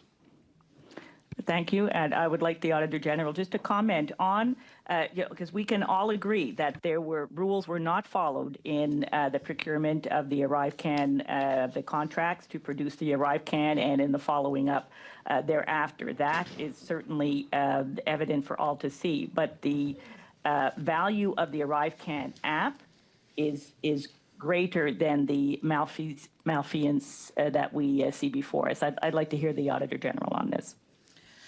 I think when it comes to talking about value at ARRIVECAN, I would put it into two buckets: the value that we saw during the pandemic, and then the value that would be enduring should the app continue to be used for automating the immigration and custom declaration form. So back in 2021, we did do 2 audits on border measures, recognizing it was the first time measures like this had been implemented at the border of our country.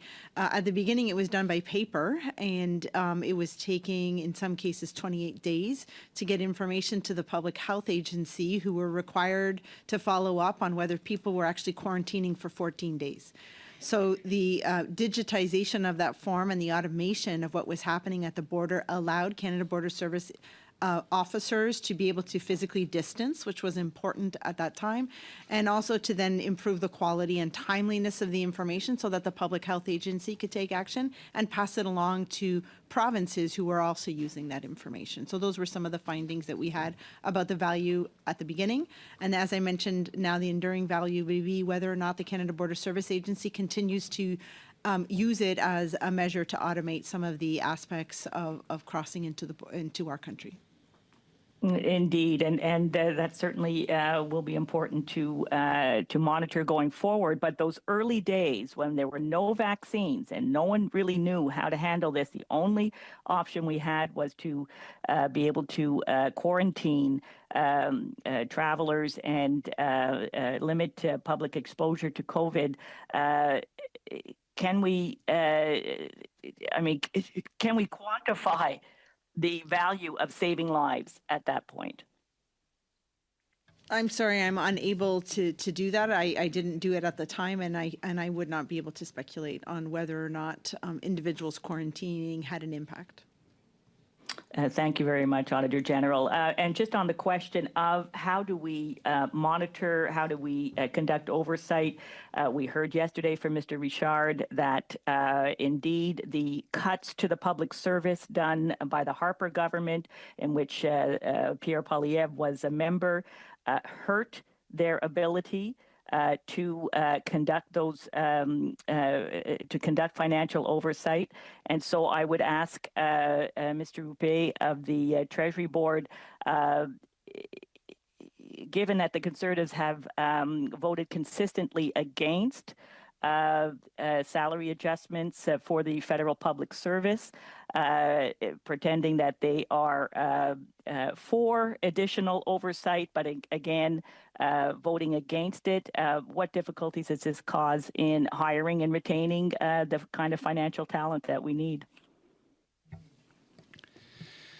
So, first of all, when departments introduce proposals for the reduction, they have to understand the impact and how they are going to implement this, and they have to understand, how they're going to minimize those impacts on the delivery of their programs.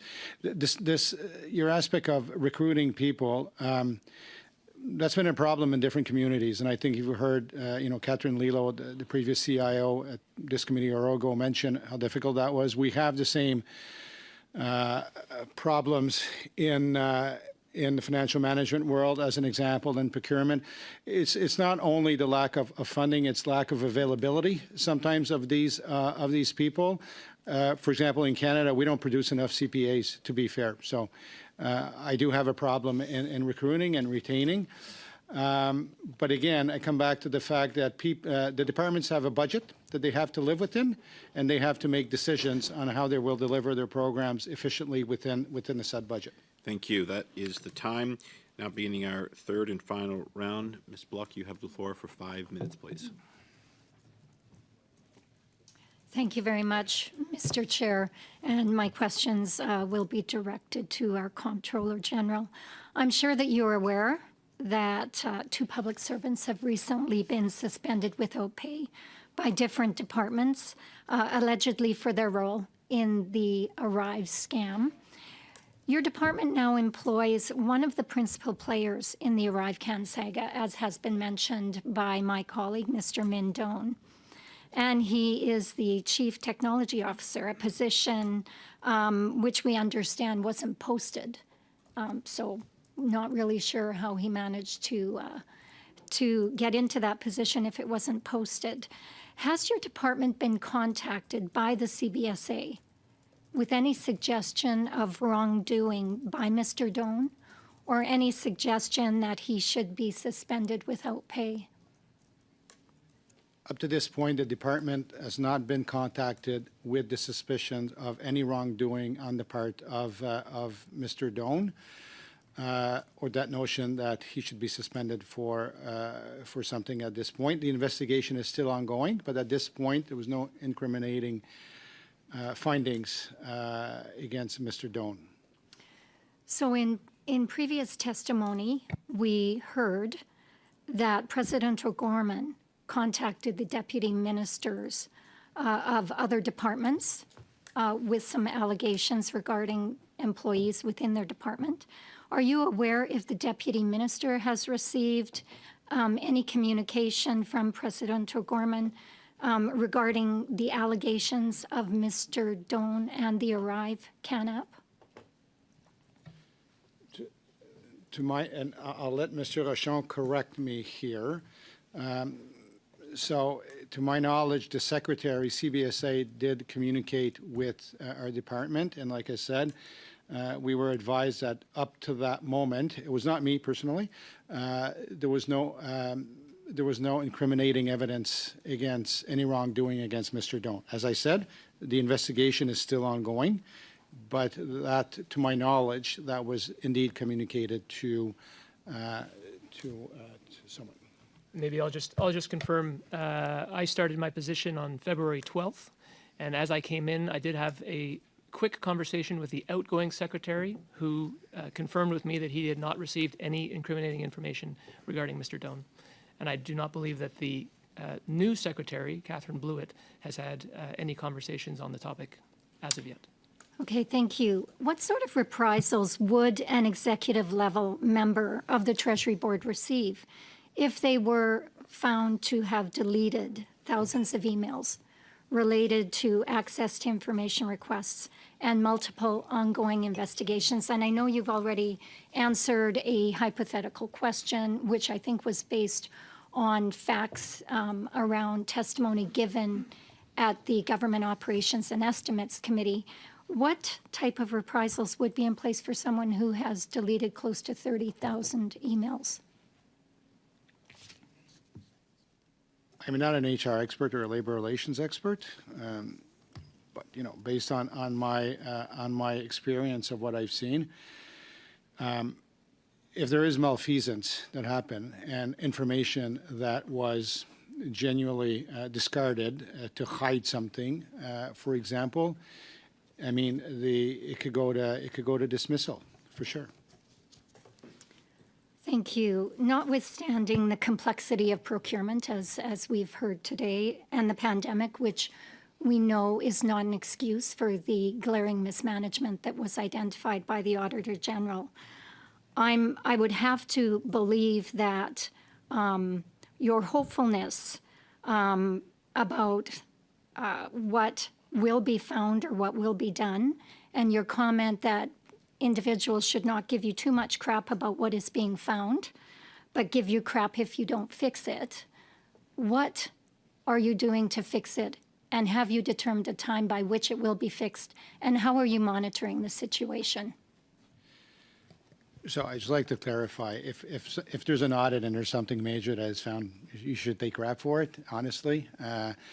What I meant to say is that audits are instruments that allow us to find weaknesses, and we should respect that, and we should take the measures to deal with it. So the department has a plan. We know of the plan, obviously, it was published. There are some actions that have already been taken.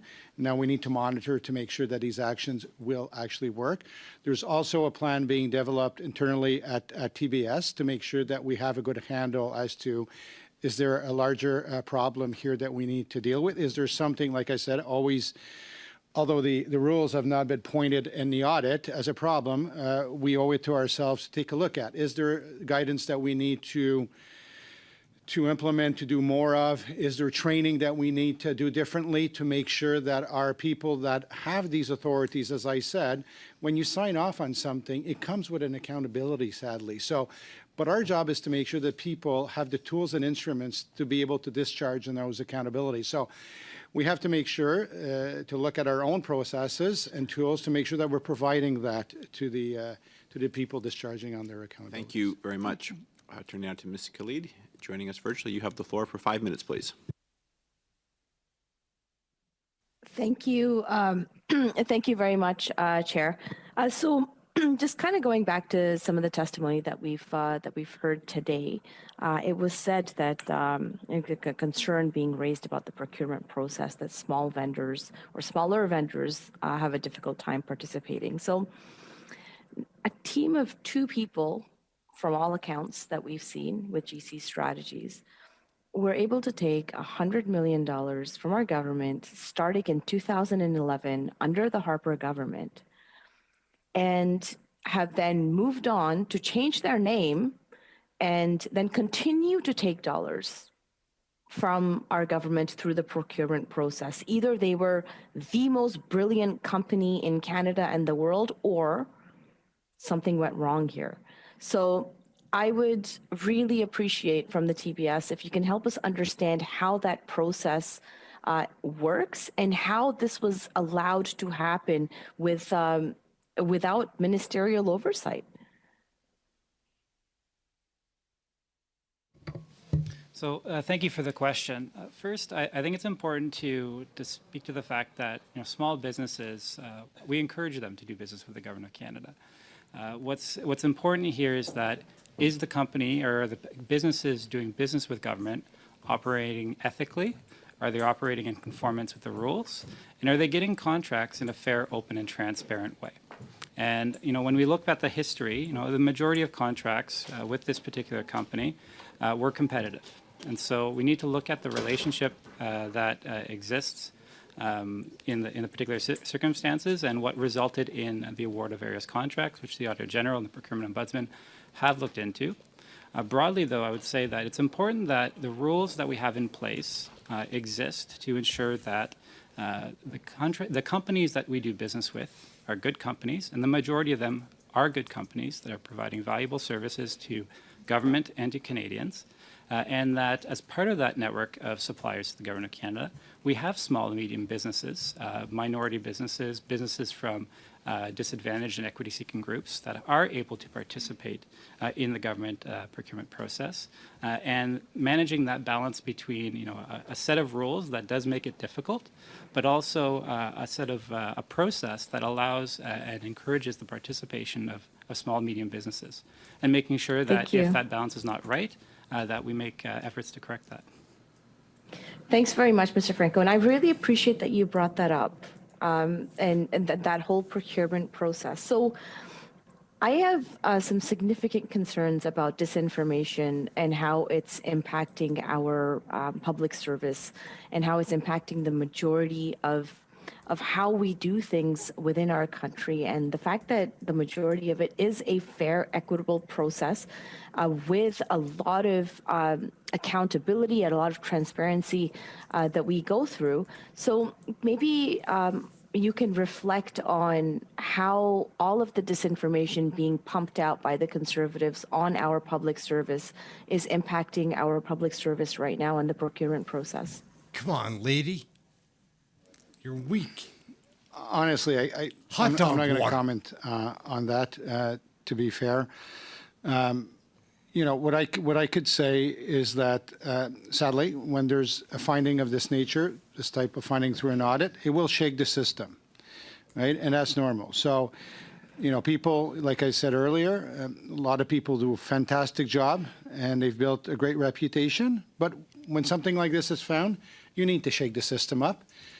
And you need to make sure that you go above and beyond to make sure that, you know, we could rebuild back trust in our processes and our controls. I really appreciate you said that, because I think that as we continue, there is a continuing diminishing of lack of trust within our public institutions. And when things like this happen, it really gets to that crux of that trust and just shatters it to the ground. So I hope that we can work together and that TBS and all of our government departments can ensure that we are spending taxpayer dollars in a responsible fashion. But just with respect to how your department operates, and I'm sure you have reflections on many other departments as well, how important is it that we fund departments properly so that they are able to conduct the public service that we require them to?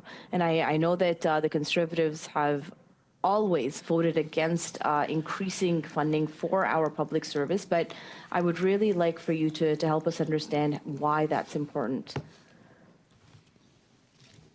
Well, I mean, obviously financial resources are important if you're going to deliver on programs. That's so you need, but like I said before, departments are allocated with a budget and they have to make decisions as to how they're going to utilize these resources to deliver in the most effective way their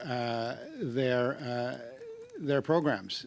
And they have to distribute that funding in a way that they're going to have, you know, the right controls in place and sound foundation. So again, I come from the world of internal services, and I always vouch that important to also make sure that these activities are well funded, because they become your foundation, right? If your processes, if your foundation starts to crack, you will have issues. But again, I come back to the fact that departments are accountable to manage the funding that are provided to them and to make the best decisions possible on how they're going to utilize financial resources. But financial resources, like human resource or anything else, are key to being able to deliver on what you need to deliver on. Thank you very much. Suivant, c'est Madame Secrétaire Degagné pour 2 minutes 30 secondes, s'il vous plaît. Parfait, merci. Thank you very much, Mr. Rochon. I have a very quick question for you, if I may. Now, hypothetically speaking, of course, after an employee has deleted an email, how long does that email remain in the cloud, and for what period can one recover such an email? Response: normally you can recover that kind of email for quite some time. How much time is that exactly? Response: I can't say with precision. It depends on the server, on the cloud itself. Question: well, at CBSA, for example, hypothetically speaking, of course, after you delete an email, for how long? You know the infrastructure at the CBSA. Response: well, that'd be a good question for Shared Services Canada that maintains a cloud.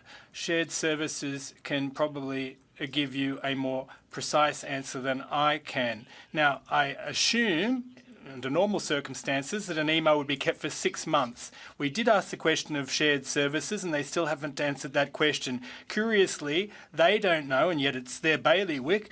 They don't know. But now, to come back to non-competitive contracts, willing buyer, willing seller, let's take a step back. And those sole source contracts accounted for about 1% of contracts in the early 2000s. And yet, in 2015, it's 18%. It was 18%, went through the roof. And in the last couple of years, it's now a quarter of, or rather a third of contracts. Is this because there's less competition, that there has to be willing buyer, willing seller contracts? You know, there was the pandemic, of course, in 2023, but is it something that you monitor, Mr. Huppé? Response. Accountability is the purview of the contracting authority. Of course, these things are monitored based on my experience when I was at a number of departments. When we engaged in proactive disclosure for those contracts, the Deputy Minister did ask those kinds of questions as a rule of thumb, and we tried to define whether or not there was a problem in terms of the use of non-competitive contracts. But that's one of the challenges in terms of oversight that the department engages in. But do you think that it was done? You know, this kind of thing went through the roof over recent years. Is this something that still occurs, this kind of oversight, or is there less and less oversight? Response. I don't have any data in respect of that. Obviously, during the pandemic, those tools, i.e. sole source contracts, were used in a meaningful and substantive manner, but I can't really say. But generally speaking, what we do look for is a competitive process. Question, shouldn't you have that data? There's never been a worse year in terms of non-competitive contracts than 2023, and it's a post-pandemic year. Shouldn't this kind of analysis be done systematically? Well, when you referred to justifications for using sole source contracting, well, isn't it your responsibility? Doesn't the buck stop with you? The floor for 2.5 minutes. Thank you very much, Mr. Chair. And again, thank you to all of our witnesses for being here today. Mr. Sean, I'm going to ask you some questions, please. I understand that the committee heard testimony yesterday from Danny Richards, who is, of course, the president of the Association of Canadian Financial Officers. In his testimony, he said that when outside consultants and firms are hired, their employees are still left to do most of the work as those consultants come to the public service employees for their work to be verified and their final reports to be done. You know, this was something that the union representing the CBSA officers presented on ARRIVECAN, saying that they frequently were required to act as technical support. And I guess, you know, I hear that, and I'd like you to clarify for the committee, is it the position of the Government of Canada that we should be overpaying for consultants and contracts and then simultaneously underpaying the unionized workers who then also administer and verify the final products and the reports? And I guess perhaps you could even comment a little bit on whether or not you think it's fair that that the expert members of our public service unions are frequently told that there's no more money to pay their wages, and then they are left with the residual work of companies who have made these millions and millions of dollars in contracts. Thank you for the question, Mr. Chair. I'll revert back to referring to the Directive on Digital Talent that I think we put in place in April 2023. And I will note that we put that in place with the input and ongoing engagement of the Professional Institute of the Public Service of Canada, PIPSI, which is, of course, the union that represents one of the, I think, the largest union, if I'm not mistaken, in Canada, with over 70,000 members. That being said, to answer your question specifically, I think what we're endeavoring to do, we know that we have a dependency. We're trying to get off that dependency. It's difficult because, as I mentioned earlier, there's a significant talent deficit in technology, and that's not just with the federal public service, it's happening everywhere. So we're looking for ways and putting in place tools to facilitate not just recruitment and retention, but development and tools to be able to deconflict and make sure that we don't become dependent, as it seems was the case here, on outside contracting. Outside contracting, I want to be clear, is still going to be needed, but it should be clear as to when it is justified, and the directive now puts in place guidance so that as departments and agencies go out and seek that contract help, they're actually checking in with that justification, and there are other eyes on it to confirm that.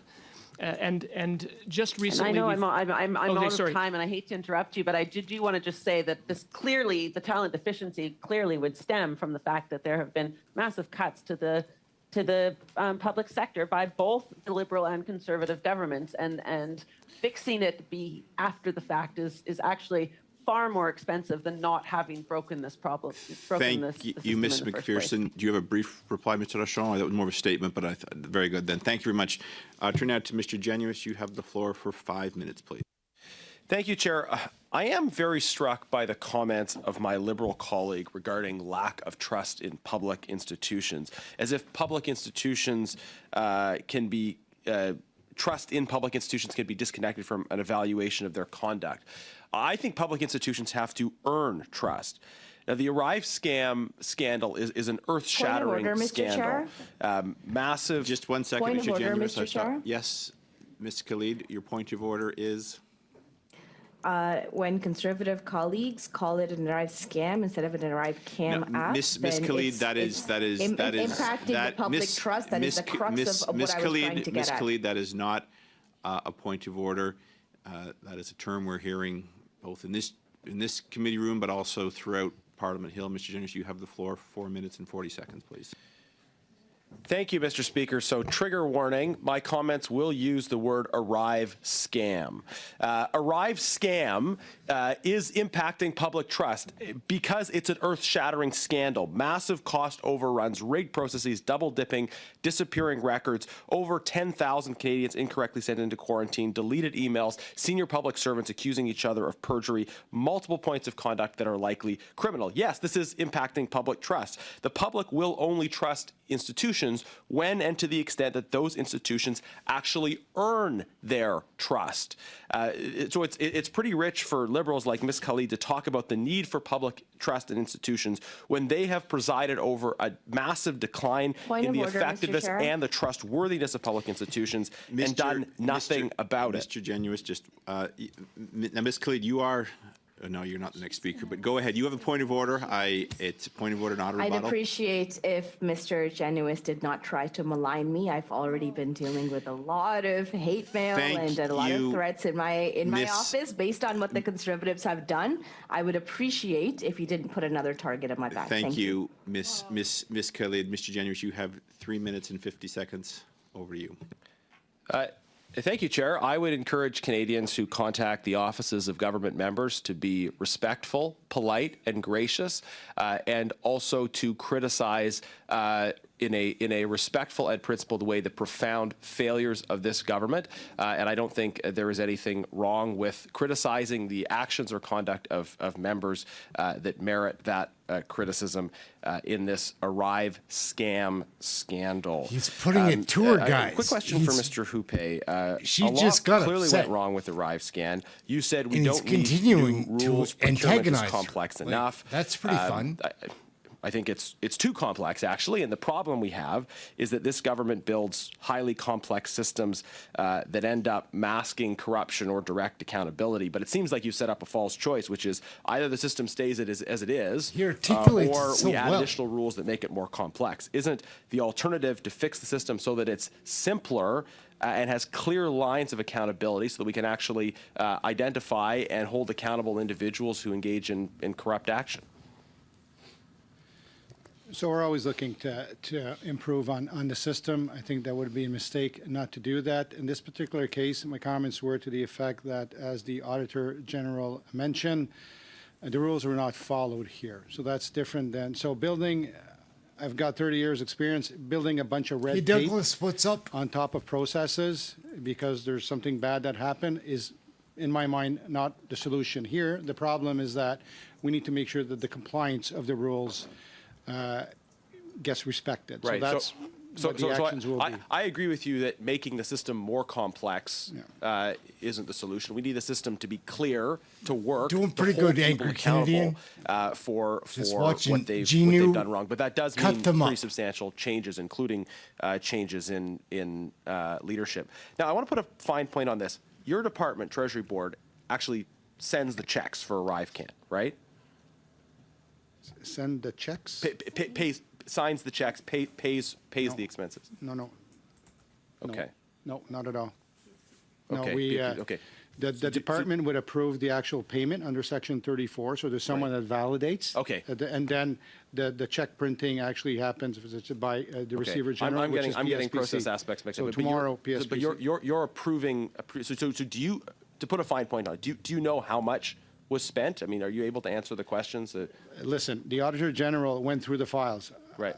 She did an audit, and she she found, that she wasn't able to trace all the financial records. So, no, I don't, obviously, or else I would have given it to her. Hence the problem. Chair, I want to move a motion now, and I'll explain after I've moved it, that the committee report to the House that it calls on the government to prohibit any government employee from simultaneously working as an external contractor. That is a matter at hand motion. I've sent an embargoed copy to the clerk who can distribute it. Thank you. Just 1 second, please. What's an embargoed copy? Members have received that motion, and I certainly welcome all members to send motions to the clerk before they are tabled, just to move things along. You're not, of course, required to do so, but it does prevent. And again, you do so, the clerk will process it. And in this case, as in others embargoed, I won't know about it, particularly when I'm doing my job up here, but it does help move things along. So we have a motion on the floor. I see Ms. Shanahan, your hand is up. Sorry, I want to speak to it as well. Okay, pardon me, Ms. Shanahan. I'm going to go back to Mr. Genuis. Ms. Shanahan, is this, I'll come to you in a moment, Ms. Shanahan. Mr. Genuis is correct. He did not relinquish the floor. Mr. Genuis, the Point of floor is yours. order, Mr. Chair? What? Yes, Ms. Khalid. Cleve, I believe shut Ms. up. Shanahan's hand was up. The motion is still being distributed to members, and I would appreciate hearing from Ms. Shanahan before As would I, and as I corrected myself, Mr. Genuis was clear. He was not relinquishing the floor. He just was signaling to make sure members had the motion so they could review it as he was talking to it. So, Ms. Genuis, you have the floor, after which I will go to happily go to Ms. Shanahan. Over to you, Mr. Genuis. Thank you, Chair. The motion that I have moved deals with the situation that we have recently heard about in the Arrive scam scandal, which is that one of the contractors was given $7.9 million as part of the ARRIVECAN process, and for what work we still don't have clarity on. But the Arrive scam scandal led to this contractor, Dalian, receiving $7.9 million at the same time as this person was an employee of the Department of Veterans Affairs. The Department of Veterans Affairs, by the way, also gave money to this company. So you have an employee of the government whose own department, as well as other departments, is giving money to his contract. Now this is absurd. As I said earlier, the reason we see any contracting out is based on the idea that the government doesn't have the internal expertise to perform a particular task. So why would the government, contracting out on the basis that they don't have the internal expertise to do something, contract out to someone who is also a government employee? It makes no sense. It allows individuals to double dip. This shouldn't happen. I had asked our witness today directly, are there rules that clearly prohibit this practice? He answered to the committee that there are not rules that clearly prohibit this practice, that there could be an evaluation around a conflict of interest, but that in his words, it is not disallowed. I think it should be disallowed that you have somebody making money both as a government employee and as an external contractor when they're being externally contracted on the basis of the alleged lack of internal expertise of government. So I would hope that this motion would have the agreement of the committee, and I think it's important in light of the evidence we've heard to send a clear message to the government that this policy, that this type of practice should no longer be allowed. Thank you. Thank you, Mr. Genuis. Ms. Shanahan, you have the floor. Well, thank you, Chair. And again, we see a colleague, member of this committee, pulling a stunt, whether it's at the top of the meeting or at the end of a meeting, in such a way where we're already meeting 3 times this week. We've met numerous times before, and I'm sure we will continue meeting again. The question was posed to the witness regarding practices in the ethics and conflict of interest that is pertinent to government employees, whether they have a dual employment, whether they are working somewhere else, whether they have contracts. It's not something that I personally think that we're going to settle in a prescriptive motion of this kind. We're public accounts. We study the Auditor General's reports. We look at what has been done and what can be improved. And in fact, it is something that may well merit a larger motion to go to a larger study. I would suggest not necessarily and very likely not this committee, but I would ask Mr. Genuis and other members to please take the time to consult the members of this committee before springing on these kind of last-minute motions to us. And with that, Chair, I move to now adjourn. We have a movement to adjourn. Clerk, please call. Sounds like we're winding down. The vote, or call the roll call. Shall the committee adjourn? Ms. Bradford. In favor. Ms. Vandenbeld. All right, guys. Favor. Ms. Killian. Yes. We don't need to watch them wrap it up. Like, they're wrapping it up. So we're going to wrap it up. This has been another very fun. I can't believe how much fun the chat has been this week. Like, I feel very engaged. There's people that are cracking me up, that are in touch with what needs to happen for Canadians, like what we should be doing. It's so bad out there, guys. And this Trudeau NDP Liberal coalition government is just dragging us all down. Like, we just saw an example of like the stooges that Trudeau has that are coming up. That Arik Khalid, she's a disaster, guys. Like Jasmine, whatever, like it's just not worth watching. Like, it is worth watching, except it's very frustrating to watch because they're just distracting and dividing Canadians for as long as it's going to take. I don't know how long that's going to take. We need an election, guys. We need an election to get this stuff straight.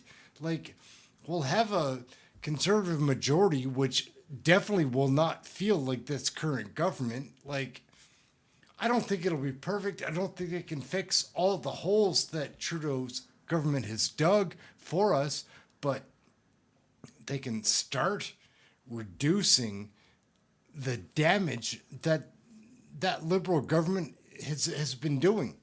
Anyhow, I'm Ehren. This is Question Period Canada. We have a blast here every day. We've got a crazy chat room that watch all the question periods. Everything daily to do with Canadian politics. Guaranteed. Before we go, I do want to say a special thank you to my friend, Dive Crew Canada, for the badges. These are actual, I don't know how well you can see that. Like, but he sent me multiple badges of my channel logo, which are super cool. And then he also sent me a coffee mug, but Canada Post screwed it up and they kind of crushed the mug. But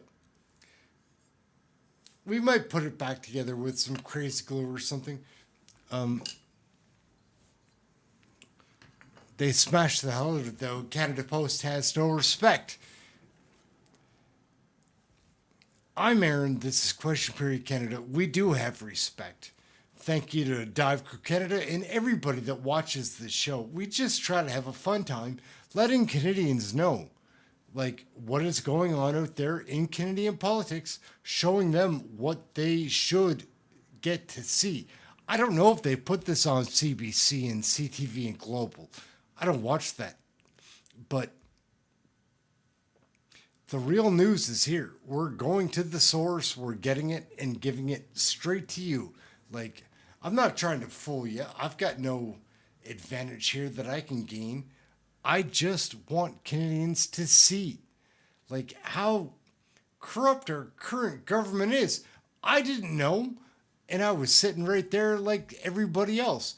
And now I know that there's a bunch of other people that are the same as I was, that are just kind of floating by wondering, why are times so tough? There's a reason why. And it's because we have a corrupt federal government that cares more about themselves than they do you. Like, that's pretty much it. We cover, like I say, we cover all the question periods here every day. We're always doing federal politics and trying to show you the concern that we have for our fellow Canadians at the grocery store, because that's where you feel it. Anyhow, we're going to get going. Have something healthy to eat today. Try to stay warm. It is tough out there for Canadians, guys. I'm Ehren, Question Period Canada. Like, subscribe, get notified, share it with somebody. We have fun on this channel. That's it. We'll catch you next video. Thank you all so much for watching. See you tomorrow.